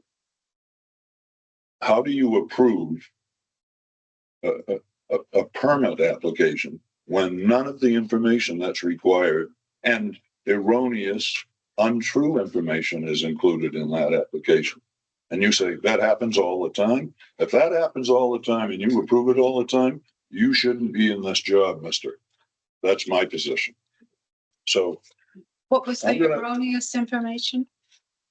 the information, have a look at the application. It's not filled out. Yeah, no, the erroneous information. There's not much you have to fill out to put some privacy panels. There's not that much information you could put in there. It's a minimal structure. you could put the height. Okay. Dimensions aren't there. And when we have a case where things are not done to the description in the permit, then that people will come back and we will say, all right, you made a mistake here. This is not appropriate what you built. And we get cases like that. So that would be something we could confront, but I don't see any evidence that what they're building there would be out of compliance with what they said they were going to do. I mean, it's a minimal sketch, but I think it's vaguely adequate. Okay. Well, you built it first without an application. That happens. That happens. And People don't understand everything about zoning compliance as they're moving through their weekly tasks. People come in with stuff like that, and basically our job is to, after the fact, judge whether we would have given permission for that. And if we wouldn't, then we're going to ask them to take it down. Well, and finally, after the fact of the permit being a problem by itself would, then you would never be able to cure the fact that there isn't a permit. So it's a circular argument. Okay. Right? So you can't deny a zoning permit because you didn't get it before you did the thing. It's frowned upon. Obviously, you shouldn't do that, but the fact that they didn't get a permit in advance is not a basis to deny the permit. Right. The other piece of it that we just talked about that I want to make sure to get on the record as well is, and you've heard me say this with variance applications, an omission on a variance application by itself is not a basis to deny an application. The question, and you've heard me say before, is there enough for you to make the decision that you need to make? And Eric has testified that he believes that he had enough information to make the decision. So the absence of answering certain questions by itself is a form over substance situation. You have to make the decision based on the actual, what you know, and is there enough to make a decision? So the absence of information by itself, in my opinion, is not enough to deny an application. Yeah, we've seen that in a lot of cases. Yeah. Well, I think we would say though, that the absence of information is showing zoning compliance. And so not having a plot plan, not showing what the property looks like. And I think that's significant. The folks who came in before you, you show a zoning table, and that is, sort of the NA things are one thing, but the requirement for a plot plan and showing what this property looks like, short of this, hand-drawn, structure and deck, seems to me to be a substantive requirement that we can't assume zoning compliance. It just says here, adding 3 panels to an existing deck, which is what they did. I don't understand. know any proposed first floor area changes. There were none. So Proposed, all those NAs are appropriate But responses. the first requirements, plot plan showing proposed location required. And this is the plot plan showing the proposed location. This is what's required. That's required. This is it. We've seen things like that before. It's a pre-existing structure. I'm not saying the panels, because that's obviously an issue we're covering, but the rest of it, the house and the deck, those are pre-existing structures, and they're saying they're going to put the lattice up around the 3 sides of the deck. That seems vaguely adequate. Pre-existing non-conforming structure. Why do you say it's non-conforming? Because we have no information that shows it's. That doesn't make it non-conforming. But usually when you file an application, you show compliance. Well, we have the building permit from 21 years ago that said, all right, that's a good deck. The deck's okay. And all they're doing is putting privacy lattice structures on a deck. I can see why Eric did what he did. Eric required a zoning permit, but didn't require the information needed for a zoning permit. I think that's adequate information. Put lattice up against a legally pre-existing deck. You put lattice on the 3 sides of it. They told us that's what they're doing in this application. Just one side. On just one side, but he had permission for 3. Is that true? 3 panels. 3 panels. Panels. Fair enough. That was going to ask about that at one point, but it got passed. I thought there was a pretty interesting, when the zoning enforcement officer in 2014 sent a letter to the property owner stating that they had to apply for certificate of zoning compliance for all accessory structures located on the property. What I thought was an interesting note, he said, please understand that zoning permits ensure that residential properties are utilized in a proper way, and nuisances, no matter how they are perceived, are kept to a minimum. So I understand that the lattice doesn't seem like a big deal to some of the commissioners, but if it doesn't comply with zoning, if it's an expansion of a nonconformity, you can't prove it. Again, you have no evidence that either of those things are true. That it's a nonconformity. Why do you say it's an expansion of a nonconformity? You have no evidence in front of us that it is. Even survey, how could a next door neighbor owner survey their neighbor's property and show conformance? How could the next door neighbor show non-compliance? You don't have a good remedy to that, but we do have this. The only evidence we have in front of us is that the deck was given a building permit, and that building permit implies a zoning analysis. And so that's our only evidence, whether that's a compliant structure or not. And legally, 21 years later, it's definitely considered a legal structure. So I think we don't have any evidence in front of us that there's something You wrong do here. have evidence that this is an expansion of that structure. Eric Okay. acknowledged Yeah, that. He said okay. it's an enlargement of the structure. And if it's Okay. non-conforming, that's prohibited under the regulations. But again, we don't know that. We it's don't have any non-conforming. evidence. That's, That's we not don't know because the application is incomplete. We'd like to submit some additional, Oh, speak up, speak up. Just want to make sure everything's been heard. Yeah, I just was gonna suggest, I think this specific discussion is just reverted to in a circle. Yep. If somebody has new information to add, I'd like to hear it. yeah, go ahead, Janet Lage. Janet Lage, Pretty Road.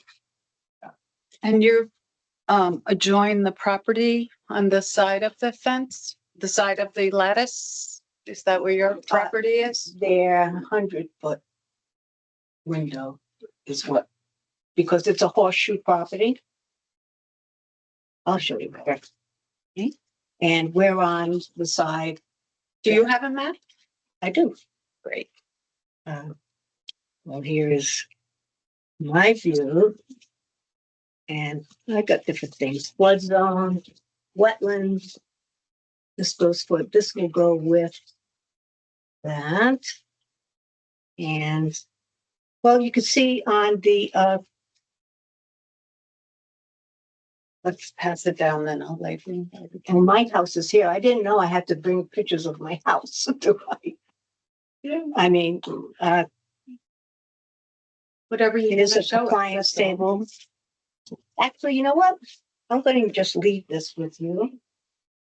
There's three. And I'd like this really for you folks to, this is, you say you don't have information. We have information. And the current permit is inaccurate. I think now I know why, because you didn't fill it out. Was someone else filled it? Because you know the size of the deck. Oh, well, there's just now. No, yeah, we shouldn't talk. There shouldn't be conversation between the two of you. Everything needs to go. through Okay. here, Okay. Got it. So that's, you wanted evidence, sir? Yeah. That's incorrect. The deck is not 12 by 12 feet. Okay, there's no information about how tall it is. And we are in the process of engineering a newer deck, a newer fence costing almost $40,000 to do that whole length.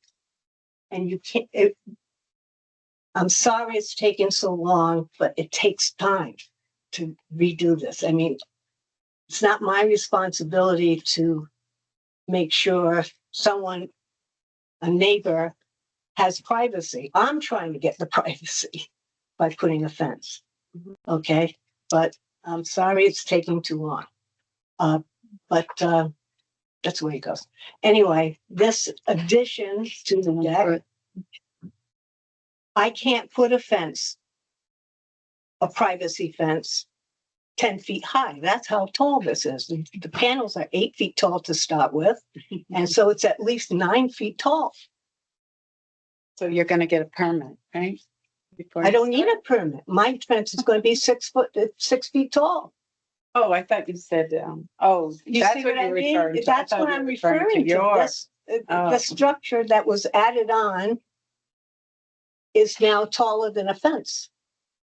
And Mr. Knapp has made it quite clear to me and us. We've been in communication for almost 2 months before finally Mr. Knapp asked for, I haven't seen any paperwork on how you were approached to do this, to get a permit, but it took 2 months. And I'm going to ask you folks, here are all the emails back and forth. this I want, Wait a second, how do we do this? Let's go back a second. yes, Because we got two big folders full of papers. I don't know what to do with them. It's sort of a late onset. So you can put whatever you want in the record. thank you. Okay, but if you do, I want to be careful that we articulate what we're putting in. So just Okay. giving a folder is Oh, yeah. quite sufficient. Excuse So me. let's discuss, and I'm not clear as to whether there are multiple folders or just multiple copies of the same folder. So let's go through what's. Okay. in. All This right, is what yours And can I just originally. clarify, so this document was passed over this way? I want to make sure. no, that's my reference. I will put a packet for you to keep. I just want to make sure it stays where it belongs. So that Okay. it doesn't- Yeah, it was in this envelope. Okay, Anything that this board sees Right. has to be marked as an exhibit. Yes. And officially made a part of the record. I So want this it was part of the passed record. along, So I want to make sure that this is referenced and Yes. I'll hand it to you so you can what was passed along to the board. okay, So we can articulate it because we have a recording and all of us in the room know what we're looking at. but tape the won't. tape won't, no, So I if you understand. could just describe what this is, Uh, and is this it's- the rest of the folder? Right. You could take the liberty of making the announcement exhibit number one. Yes. Okay, you want me describe to it, do give that? it to us. We already have some exhibits. So it can't be number one, but, did Yeah, those that's my humble. Did that's those fine. pictures come from a folder so that we all have that picture, or is that in addition to It's- the it's- folders? No, it was part of the folder. Part of the folder? Let me, Okay. is that now we're using, there's Not in- more than one. I was not in gonna our- leave three for you to just be able to pass around. But this is new to And the they're all- board tonight. Yes, Okay, that's what's important is right, any new material that's presented tonight okay, has to be recorded in some All right. organized way so we know what was presented and copies of it have to go Okay. into the record. And if they're all in the same order, that would be okay, great. so can I see the one you're looking at, make sure that everything is in there? Because that picture was being passed Oh, around, correct? correct. It might have been out of that folder. Can I just Okay, that's in here, that's Yeah, fine. so Skip the manila folder that you have in front of you. Is that that's the what we town had. file? Okay.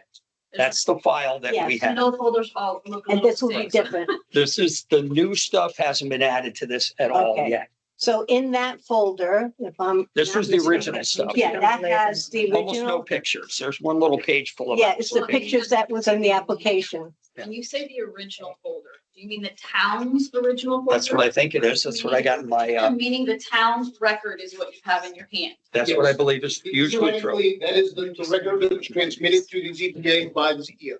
So I want Okay. to make sure, because I know you passed around some folders, and Yeah, to the no. extent you're assuming that's your folder, that's the town record. That's the town So record. you can go through your Okay. folders, and if there's anything that you think they don't have that they should, let's talk. about it. Okay, so is everything in that folder what you see on, I only know what I see online. Yes, So is everything in that folder what Yeah. you can see online other than what we were for presenting. materials? Other than Okay. what we were presenting. All right, good, good. So I have other stuff for that. Yeah. All right, so I'm going. Okay, so I'll give you a new folder. So this is, Got it. yeah, Go ahead. let me make sure that Okay, everything's in so it. that, do we need that? So That we you didn't don't, have. you have this already, Yeah, so that- I'm gonna take this out. Okay. Okay, So, can we humor me and, Yeah. and don't take the actual folder? Yes. Just take the papers if you. want. Absolutely. oh, right. They'll end up in here. I'm gonna make a pile here That that's gonna makes be sense. transferred into Yeah, there. I'm getting rid of the folder, okay. I just. All right. I see back in- So here,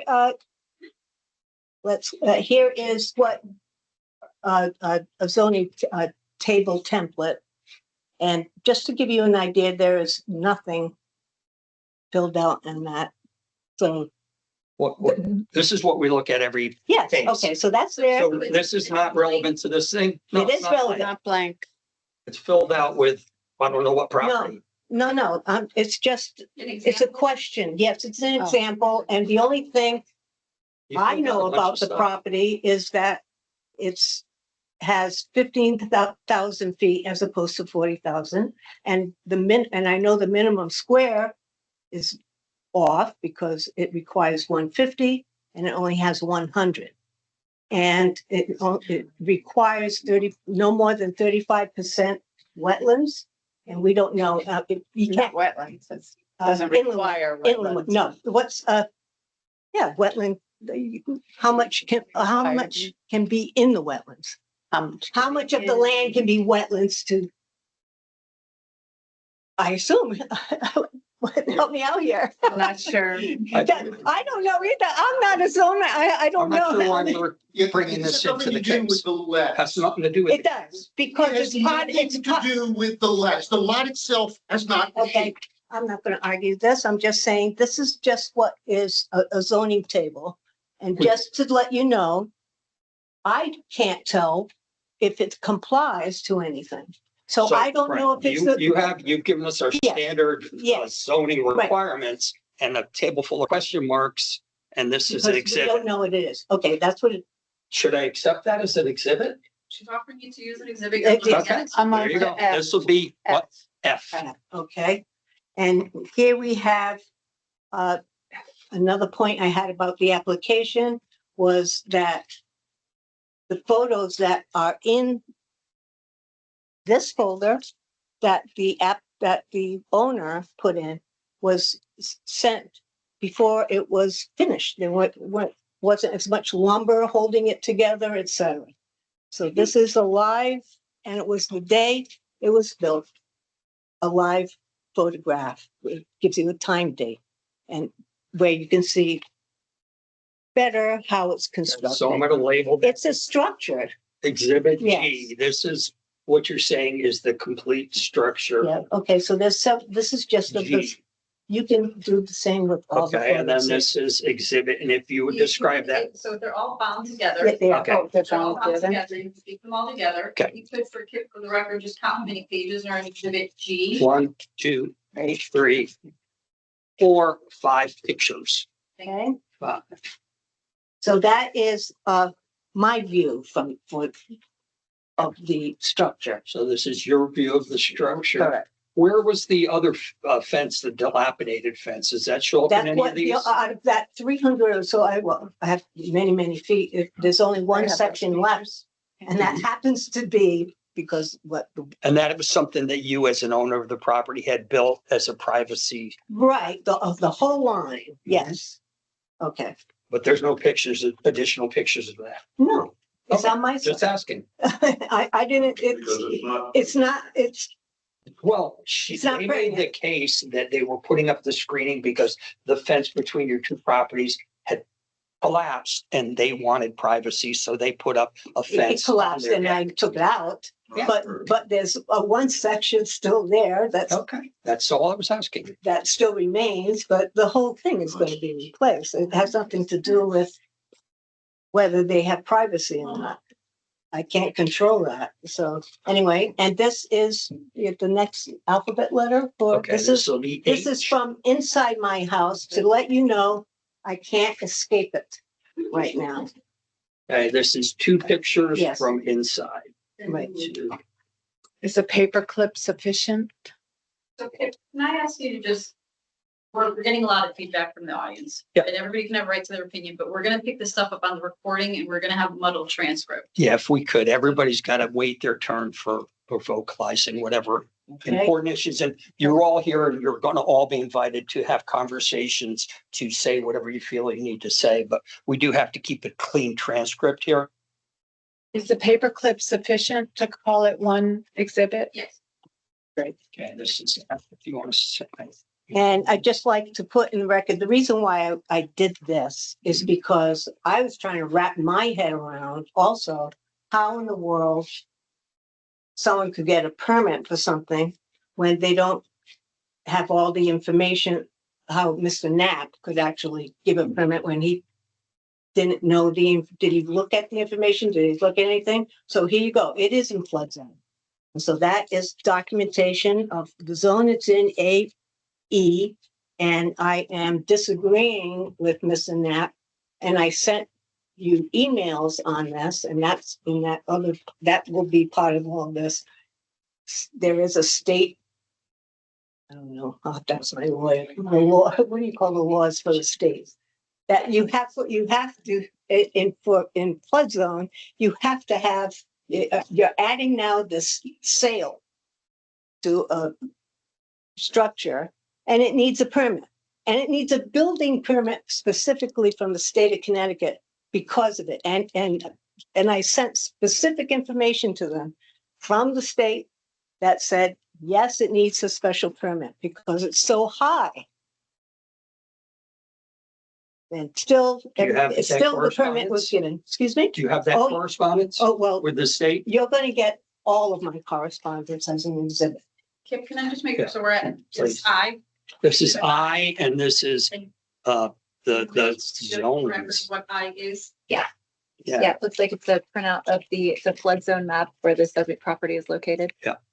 4 pages of printouts. Anybody want to try? 2 pages that reference the wetlands that it's in. So this would be exhibit Okay. J. That's already doing.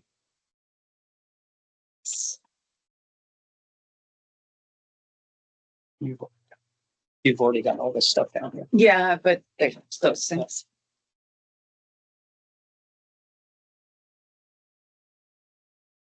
Okay. This isn't mine, is it? Well, I didn't bring Karen? it, so. no.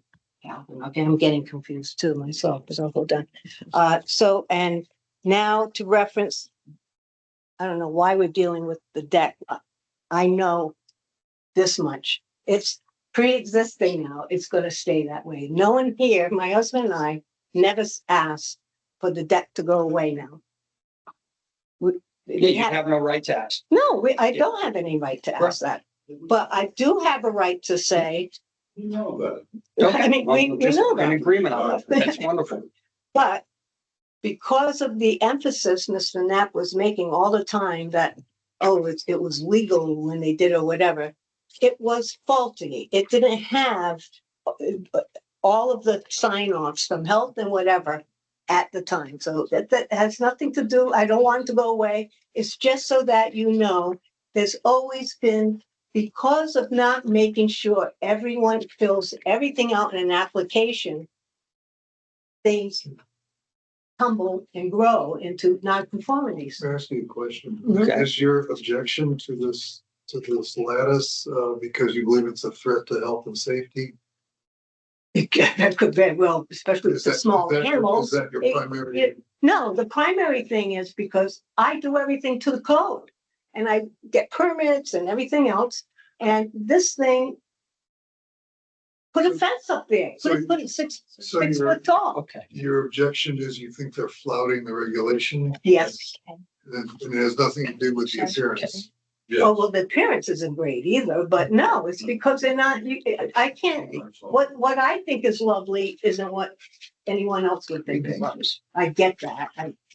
I can't, I'm not in the historical district, even though I have an historical home. That's when they can decide, no, you can't have a pink door. You see what I mean? we're not arguing that at all. All right, could I ask Eric for a response on whether we should take as evidence that these permits were not achieved back when the deck went on? Because, No, Doesn't matter. I'm not saying that it was never well, achieved. what's that evidence of then? It's just saying it was an uncompleted application. And someone else can make that judgment, not me. It's just so that you know, there's a history of everything that has been built on that. I've lived in my house for 44 years. So I've seen everything that's gone on. And there's a history there's a reason why someone doesn't want to fill an application and put everything on it. And is it so that you don't know what's in it? I don't know. But anyway, that's why that's in there. Okay, and just to reference there was a building permit 5-4, and you'll be able to, this is another exhibit that was archived by, I believe it was Mr. Knapp stopped it and then Mr. Whalen archived it. Once the proper zoning permit was applied for it.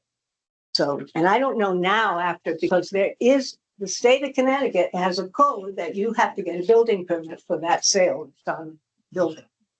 So So this board can't make a decision about whether that they need a building permit or not. Okay, So if you disagree with the building official's opinion that there isn't a need for a building permit, that's a separate thing. okay, now, They can only all right. review Eric's decision. okay, and fine, but that, I want that to be on record. Okay, this is, That's another example that the property owner, when she fills out an application, leaves things out, doesn't put everything in. And I'm going to build it myself, is written right on that building permit, and it's already been built. In her application, see right you're there, allowed to build things yourself. it was already built, and it was So built we know by, that. it was built We know by that. the person that lives in the house, not her. I believe he rents the property, so. It was built by the tenant. Not by her. That's just an example. This, anything you see yellow on that, Just submit the. okay. So can I just clarify? I think we missed the enumeration of the last one. I think the Oh, last. sorry, didn't say it out loud. L. This is L. L. This is L. Thank you. This I is the think that permit. was a filled out building permit. Yes, Thank you. yes. It's archived, The but I have a, application. right, it was the application that was made first. And then was someone in town told Lori that she needed to do the zoning compliance first. And on the zoning compliance permit, it does reference, it's all set to go to building. So does it now need to go to building? I don't know. I can't answer that. And you already have, That's already. that's already in there. So I just hear what, because it's, Did you want to submit your emails? yes. Let's see. That the board will have to just, I mean, I just want that on record. Where they know what all this stuff, no? Yes, there we go. Let me just see if I can just make this. They put together 20 pages. These are Attorney Danielle Mercury. These are just correspondence between Janet and Eric regarding the. And my husband too, we have something in. So for 2 months, almost every other day, I would respectfully ask Mr. Knapp, please tell me why you believe adding the structure. I think we have that answer. That Yes, now it I was a valid, No, I mean, the permit was valid Yeah, the because it wasn't, it's You 21 see, years, we- but that's the Wasn't law. right. We're a Yes. legal board. We're not just making our opinion. We have to follow law. as We a do. here. And that's Okay. what we were trying to wrap our heads around was, okay, but we're not just saying that the deck. Because it was bringing that up, it's, let's forget about whether the deck was legal or not. The point is, it's been enlarged and the property is non-conforming. The house is non-conforming. It doesn't even have a minimum square. Everything about that property is non-conforming. So now they have added to the bulk and everything. And because this thing is 12 feet long and 8 feet tall. And whatever the thickness is with the framing.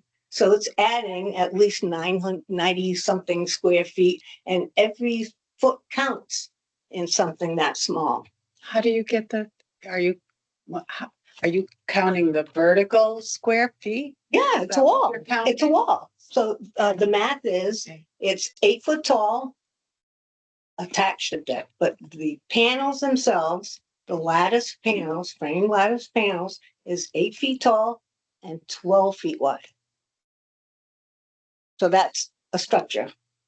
And now you're adding more bulk to a non-conforming building.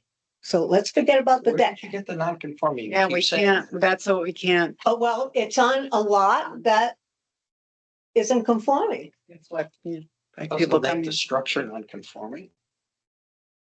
Well, we would know for sure if there was a zoning table. So we'd know about all of the percentages, if the bulk and the ground coverage and all that was in existence, we would know that. But it just seems obvious that something that's so small compared to what you need. So the nonconformity of the size of the property,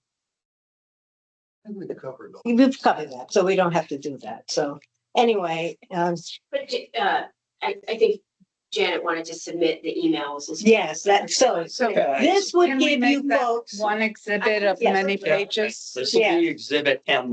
Just Yes. count them up. That will give you a good, where we were just trying to understand how, and offering information, especially what this is.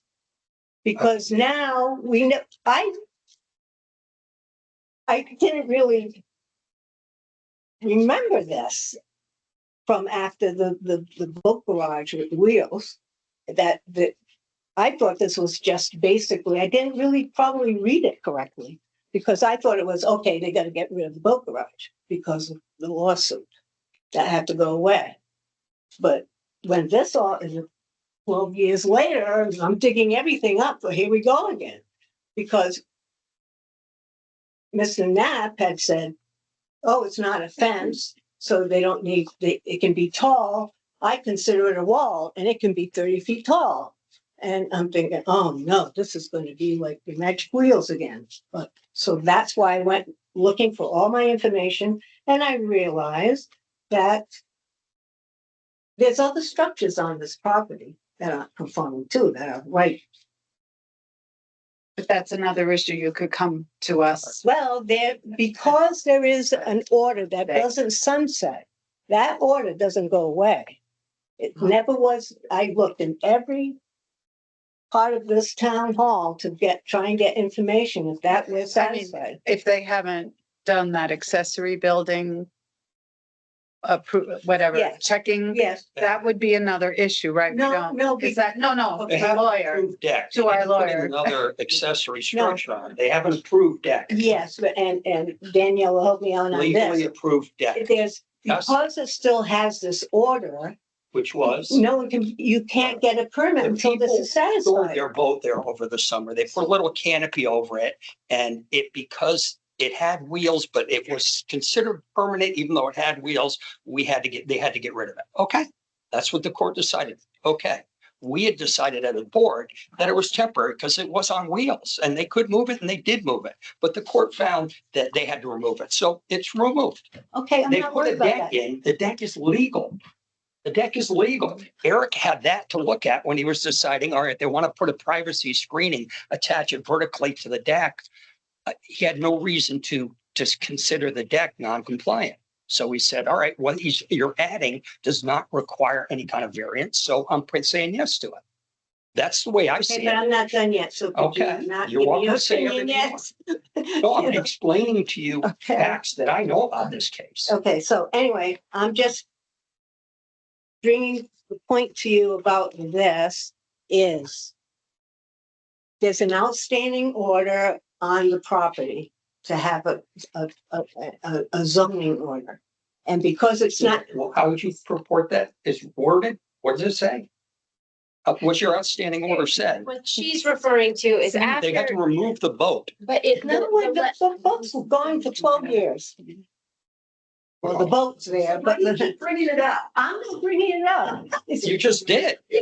Guys, Let's not. can we keep this to the board between, okay, Ms. Lage and the board? That's all we have to do, right? We just need to get to the end of Ms. Lage's presentation and then we'll go. It's down here. Just so that. Yeah, just a minute. Yep.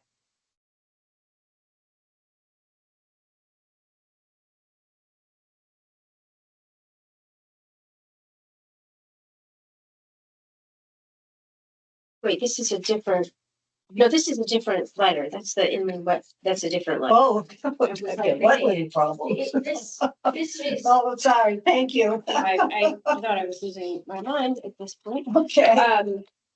So this was in December of 2014, when Keith Rosenfeld said that the boat garage had to be removed.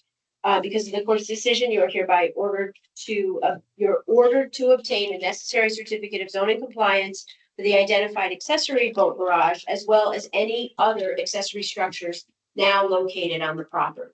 So she's referring to the order from the zoning enforcement officer to get a certificate of zoning compliance for all accessory structures on the building, which, on the property, which did not happen.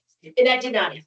So that's what she's Right. referring to. So you have, And that's at the end of our Well, initial, the deck's not an accessory structure. no, but there are other accessory structures. So I think Are Janet's they point, relevant to this case? what we're trying, okay. It's gotta be the board. We can't have the audience jumping in. We just can't. Okay? And I know I'm a party in this case. I shouldn't be, shushing you, but really, we gotta do this right. Okay, we're just showing non-compliance in 2014. There was the boat garage was non-compliant. There was an order from the zoning enforcement officer in 2014, and now we have another after the fact permit and what we question zoning compliance. So I think that's Janet's point. And also, I like to ask this board, obviously, I'm concerned now that the owner did not file the application. And it's checked off that she signed it. And you know how we feel that there's inaccuracies in it, and especially I'll build it myself or whatever. And there's a message at the bottom of that application that says if anything is found not to be truthful or whatever, it's reversed. So what evidence do you have that there's an untruth in the application? Well, first of all, the current application, the deck is not 12 by 12. A. She didn't do the application. How did you get the measurements of the deck? From the original permit and the tax record gives you the dimensions of the deck. If that is the case, then there's an error in the application that doesn't void it. Well, it's an error Doesn't void when, it. okay, so, but the same person supposedly made a building permit in the same day with the correct measurements. Just saying, put that to be on record.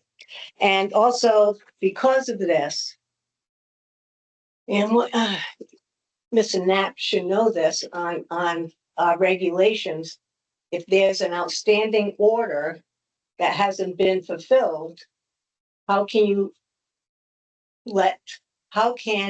that owner can get another permit when there's still an outstanding order that hasn't been fulfilled? Are you asking? Yeah, I am. They're unrelated. It doesn't matter, of course they're unrelated. No, of course it's not related. It's unrelated. At this point, if there was an accessory structure there in 2012, under 813A, it gets to stay there. There's nothing I can do about it. So I can't take any enforcement action against an accessory structure that's been there for 12 years. If someone comes in 12 years later and submits a new zoning permit application, I evaluate the new zoning permit application based on the conditions I have in front of me. The conditions here, as we've gone through ad nauseum, were that the prior deck was okay, the new expansion's okay. Nothing has changed. I believe, what about section 21? I think it references things like that. Okay. Again, we're going back to Connecticut general statutes. Eric, Go ahead. I'm gonna stop you. We're here for an appeal of Eric's decision. Right. You are welcome to talk to your zoning official at another time about any other opinions you'd like him to make. Mhm. But for today, we're only here on the decision that you made to approve the zoning permit. Right. So you're welcome to have those conversations, but for this board, it's a volunteer board that's hearing this and needs to make a I'll have decision. the conversation on your ocean. Okay. Okay. Yeah. All right. So anyway, there are several structures on that property, non-conforming and without permit. And they didn't get the zoning compliance for those structures. And to my understanding, that does not go away. That doesn't disappear after 3 years. Like if you built something and didn't get a permit, didn't get caught, nothing you can do about it. Nothing I can do about that deck. I knew that. My husband and I know that. But I do know it's a non-conforming lot. It doesn't have the square, and that's easy because we all know what the width of the property is, 100 by 150. And you need 150 by 150. Ma'am, we've been over this. It's not relevant to this application. Can we just narrow in on what is relevant to this application? Well, I believe it's relevant because it's non-conforming. The lot has not changed size. It will not change size no matter what happens tonight. But the lot- building is changing size. the- So that's what our concern is. The building is changing size. But the building is not the lot. And you're making claims about the lot that have Okay, nothing to do with what I granted. We'll end that conversation and just have, the emails are already in there, and I really would want this board to really go through all of those emails. I realize it probably won't be tonight, but it's going to be in the record. So that's all I have to say. What about you, Andy? I think we've covered it. May I say just one? Come back up. Certainly come up and make sure your name's on the record. Yeah, Get my stuff repeat out of your the name, way. who you are. Okay, I am Lori Willis. I'm the owner of 50 Shore Road. This zoning thing you keep talking about, that when the boat house came down, I was supposed to have all the stuff. I never received that. I have no idea what you're talking about. I did have work done on 50 Shore Road, and I pulled every permit I was supposed to have at the time. I had the house resided, all that. So I am not some scofflaw that does not know to pull permits. But honestly, I'm not building the Taj Mahal. I'm not putting a second floor on my house. All I did was tell my tenant he could put up 3 lattice panels for privacy. As far as filling out the permits, I have a 10-year-old computer. My tenant came to my house, the two of us worked on it together. I could not submit it. My computer is too old. Okay, I'm not computer literate. I'm 67 years old. So on top of that, we then submitted it. I was there. He did it at my house on his laptop. He had to do it with his email because it wouldn't go through with mine. And then when he did the second one, it was the same thing. This is why he did the applications and I did not. I apologize if I am not computer literate and I don't have a really expensive computer. I don't need one. I live on a farm, for Christ's sake. I garden, I have dogs. So anyway, once again, I pull permits when I do work that I think everybody on the board would consider permit ready, permit necessary. But for things like this, no.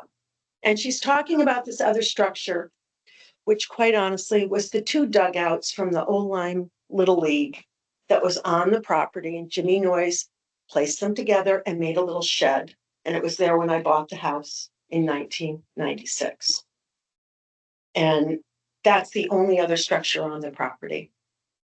So I'm really sorry. This is what, an hour and a half of our lives we won't get back.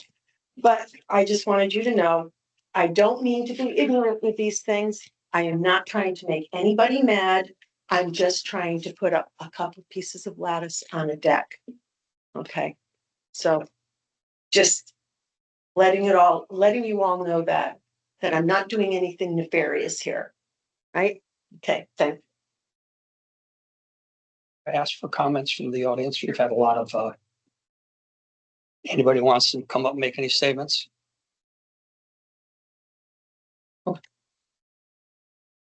Okay, so now Coming up?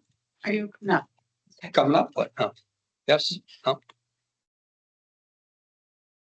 Okay, I'm asking for some advice about what our next So procedural move would It be. is an appeal, so the appellant gets the last word to the extent they have anything else they want to say. I mean, I think we've put our position in the record that, we believe that a zoning permit application should show zoning compliance. We don't think that the previously issued 2005 building permit allows what looks like an expansion of a nonconformity. And I believe that, you know, we've submitted all the evidence that we have to that. Very important.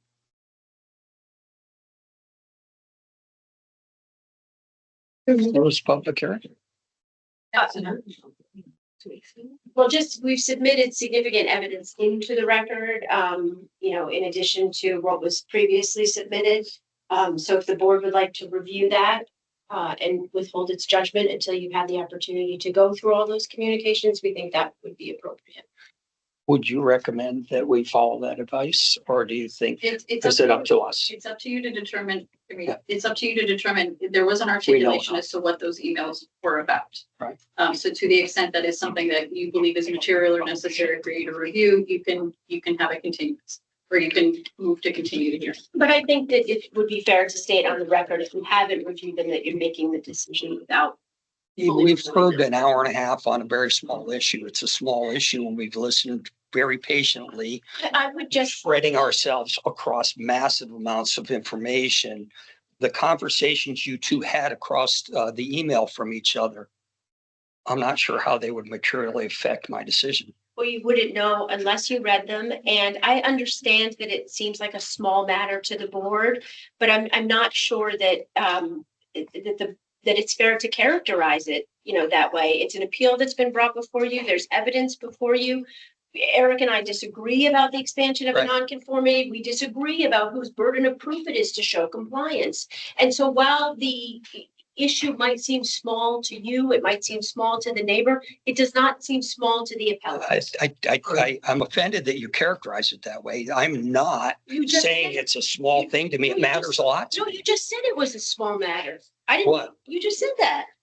The It is a small matter. the actual, yeah, so you can't. Yeah. And Are I'm you saying that trying there's to, some material evidence in the emails that has not been presented? if it's material, would be up to the board to decide. I think there was a Well, you lot. should, you know your case. Right. Do you have something key that we should have heard, that we haven't heard, that's in that email that we gotta read? Well, Eric did say in the email that if she applied for a zoning permit, he was going to issue the permit before the application had been filed. And I do think that's significant. And there is considerable back and forth on that point.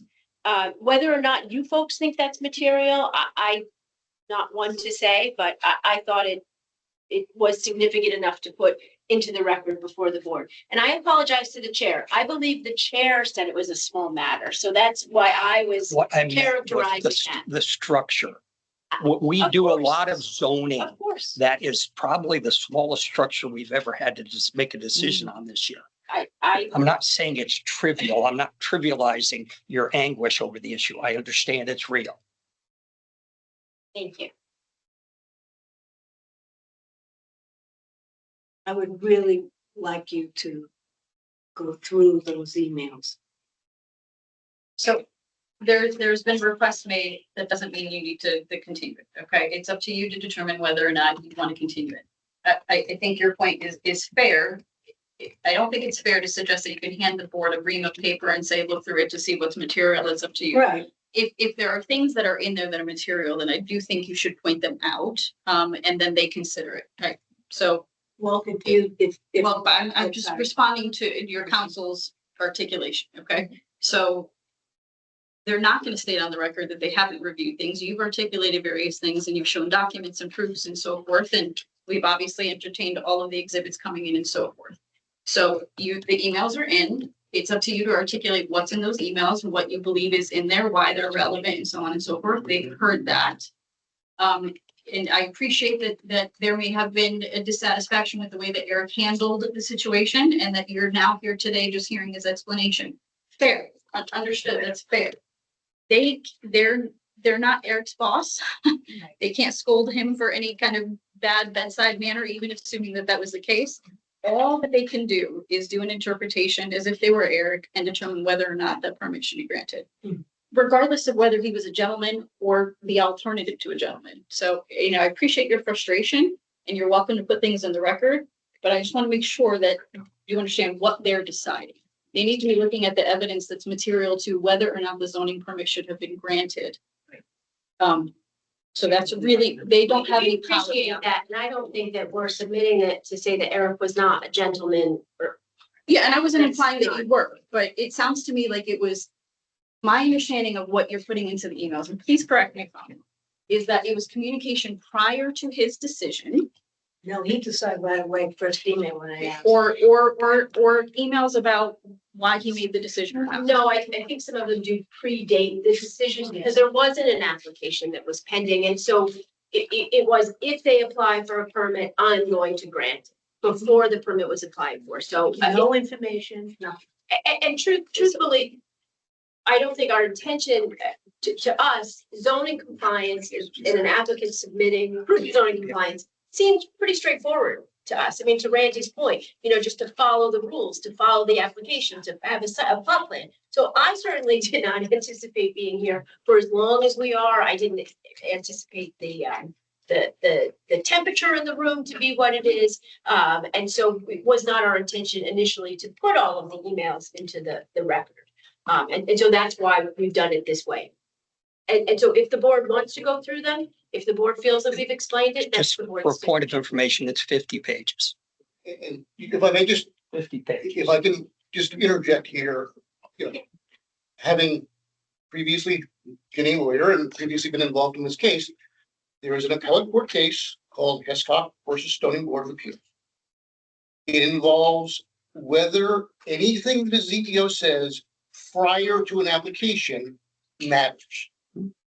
And the appellate court held over by objection, I was representing the person who got overruled here, that anything that was said by the zoning enforcement officer in Stonington to my client prior to an application being filed didn't count, didn't matter. The only thing that mattered for purposes of a ZBA decision was what the decision was and the evidence supporting that decision. So I would respectfully say that this 50 pages of evidence is completely irrelevant to the decision you need to make tonight, which is this permit validly granted? And that narrows it down as much as I can narrow it down. You have the evidence, you have heard a lot of testimony, but I think you have enough to make your decision. I would just add for the record, Eric hasn't gone through the 50 pages, so he can, I'm not sure it's fair for him to testify as to what they are. Well, but I believe you're articulating their emails with Eric. Yeah. They are. So to the extent he would like to point anything out in them, he can do that. I'm just saying that sitting here right now, he has not gone through the 50 pages. If he would like to go through the pages, he is more than welcome to go through the I pages. really would not, honestly. I believe the ZBA has enough material and enough information to make its decision tonight based on what it is in front. I really don't think extending this any further will have any meaningful impact on where the ZBA needs to go. So So you have the option to go forward, you have the option to continue, you also have the option to take a brief recess and flip through the emails to the extent there's anything that you want to look at to make the decision. How many people feel like they would need to look at the emails to feel confident about your decision? No. Okay. I think we're unanimous about that. It doesn't seem like we have been given inadequate information. I think what Eric's purporting as case law here, that the decision is what matters, not the communications you guys had along the way that might or might have not been frustrating. And I mean, honestly, if I like to exaggerate things to think my way through it, if that was 1,000 pages of email, you can't force us to do that. Sorry. Well, that's why I asked. Yeah, and I'm not saying you're being a pest by doing that. You're doing what you're trying to do legally. You're trying to have things turn out the way you would like them to turn out, and that's what you're supposed to do in this room. So I guess we're going to have a motion to close the public hearing on this. Is that what we do next? If someone can make a motion to close, to continue, whatever the preferences. What would we prefer? I move we close the public hearing. Okay. Do we have a Seconded. second? Okay. All those in favor? Aye. Opposed? Abstain? No. unanimous. We'll close the public hearing. So now it's just our legal counsel and the voting members will have a conversation. Can I just request a very brief a bio break to use? Yeah, bio break, bathroom break, anybody that needs to take a walk around. Okay, at 8:49 PM.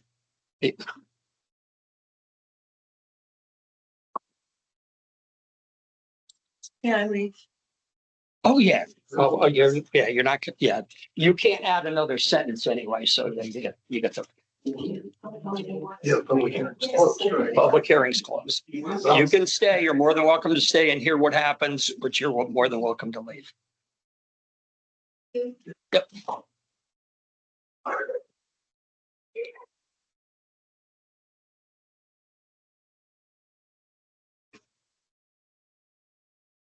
To be clear, because I'm a party to this appeal, I can no longer speak either. Yeah, I got you. Right, you're done too. But you're gonna sit there, huh? Well, Sylvia's, I'm kidding. We're in recess. I'm recess. There's more on the agenda I have to go through, so yeah, I have to. you have to stay around.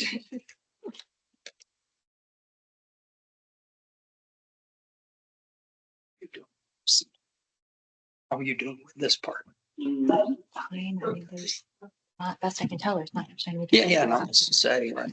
Yeah, so I'll just summarize I'll summarize the discussion, keep it at a higher level. Yeah. Yeah, I don't think.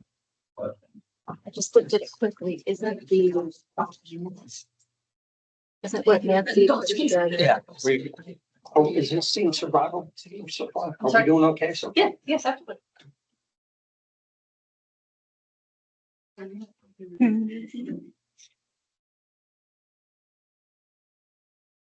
Okay, so she doesn't have anything else that we need to fill out, it's just Yes. the motion and then your decision. Okay. Okay, cool.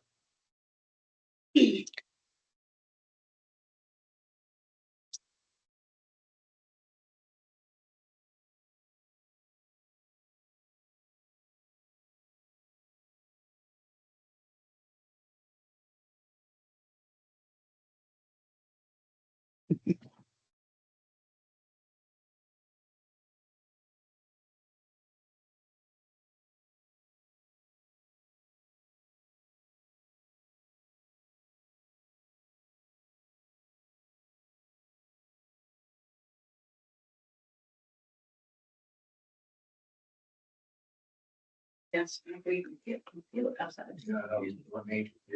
My daughter's benchmark is 500.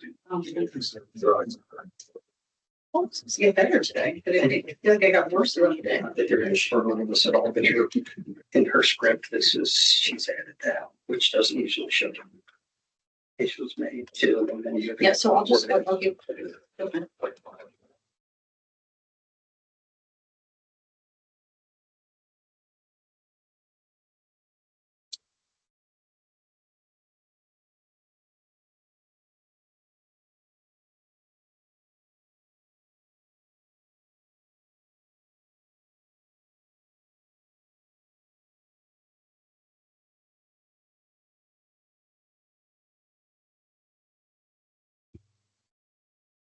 We're all back good to go? Yes. Okay, so if we're resuming the meeting at 8:53, I got. Yes. Okay, so close public hearing. I think the best thing to do is to have people just start sharing their ideas. I'd like that if we could. So let me just put it in context so you know Yeah, the framework. We're please. used to granting and denying that kind of thing. Yeah. So in this context, your options are essentially reverse Eric's decision, hold Eric's decision, or modify it in some way. Mhm. So if there's some in between, I'm not suggesting that there is in this case. Yeah. Excuse me, but if you envision some Right. alternative, then that is an option as well. Okay, anybody have any opening conversation? Do I have the legality correct? What Eric was saying, if that, and I think you did say this, that the permit for the deck was approved 21 years ago. It's been there 21 years, so it is a legal document that he was basing his decision on. Correct. That is correct. What was the rule, Eric's ruling to issue this zoning permit, zoning approval? What was it for? Was it? No, I mean, she you can't. realized she needed to get a permit to do this thing that she had already done. Uh-huh.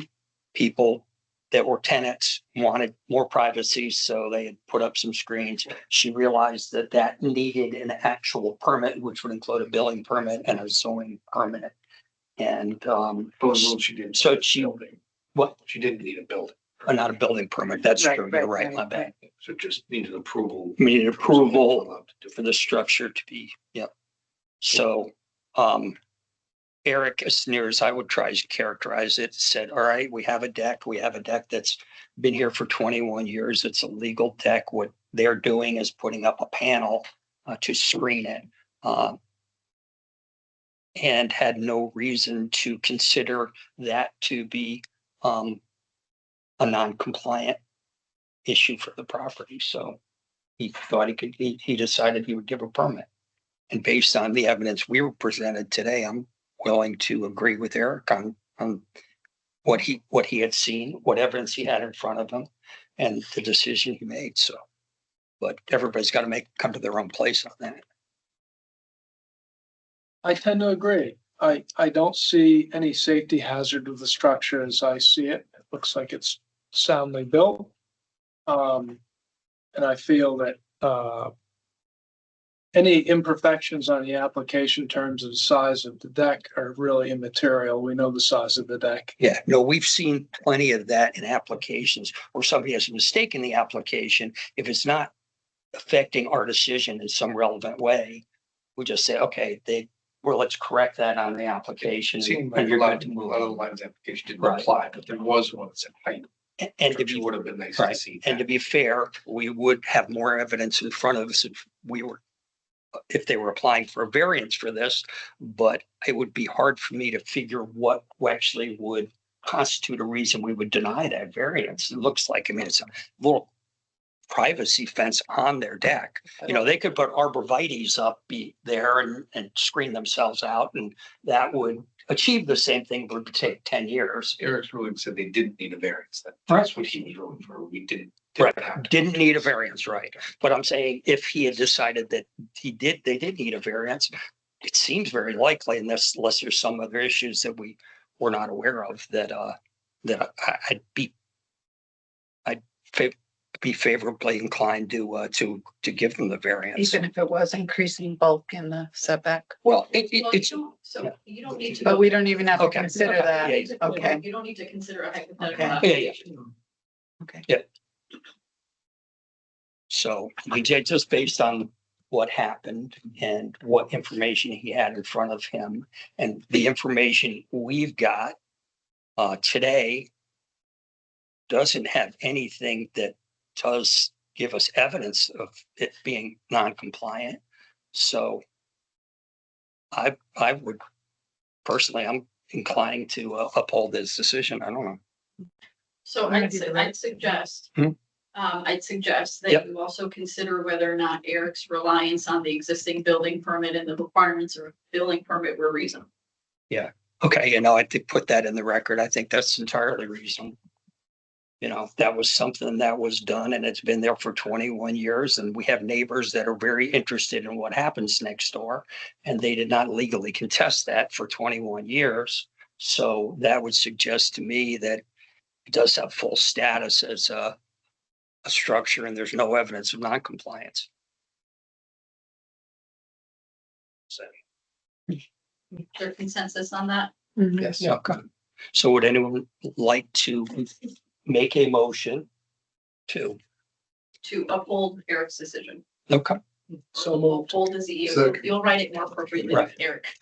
uphold the CEO decision Yeah. So Russ, for granting the permit, building the zoning permit. Russ, and you second. A second, I second it. Perfect, thank you. okay. I guess we're voting then? Voting How many voting for the upholding the decision? Favor? Aye. Aye. Aye. Anyone opposed? Abstaining? Unanimous, uphold the decision. Thank you for your time. Yep.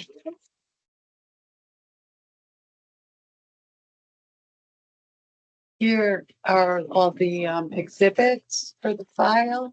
Say it again. The Yeah, please. exhibits for the Yeah, file. this, you've got the pile and this is annotated, so.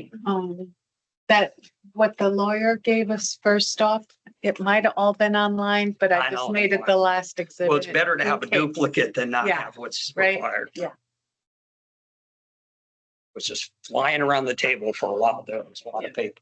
But it was like out of order, if we want to put that in the record, N is out of order of receipt. We will sort through it in the morning and make sure. So that closes that out. You're welcome back at the table as a Yeah, and conversation. there's nothing, as far as the rest of the agenda goes, you have correspondence in the file, from Millie Karen regarding an approval I granted at 308-1 Mile Creek with the resumption of the excavating activities there. She's unhappy that I granted the permit. It is not an actual appeal of my decision. She just wanted the ZBA to know that I made a decision she wasn't happy about. That said, one of the other abutters, trying to get his name right here, Olaf Nussnagel, I believe is the last name is. Anyway, he has indicated to me he plans to file an appeal, but he is running out of his 30 days to do so. So we will see if you get that for your September meeting. But there's really no other pending applications or motions to deal with at this point. I think your next step is approval of minutes. So that would be, so that's old business or new business, or did you just cover both of them? Pretty much, not only that, I went down to information items. Okay, thank you, And sir. correspondence and announcements, okay? So that was information. So we don't really have any old or new business. Again, the old business was the withdrawal of the application. You took care of that earlier. You have no new applications that have come in that we need to deal with. So I think you're basically already down to approval of minutes. Roman numeral V. The beauty of us getting through this last part quickly is when we come back, Nancy will be in charge and I'll feel better. Okay, so approval of minutes for the ZBA meeting of June 18th. Anybody make a motion to approve it, or do we have any reasons to amend any of that? Okay, somebody make a motion to approve the minutes then? Second? Second. Okay. And everybody in favor of approving the ZBA June 18th minutes, say aye. Aye. Aye. Anyone opposed? Abstaining? I abstain. Unanimous? I abstain. Okay, abstaining for us because he wasn't there. So we're all good. And a motion to adjourn. Would anybody like to make a motion to adjourn from this wonderful evening ceremony? So moved. Okay, there we go. Anybody want to second that? Second. Second it. Okay, all those in favor? Aye. Opposed? Okay, we're out of here. Is that all?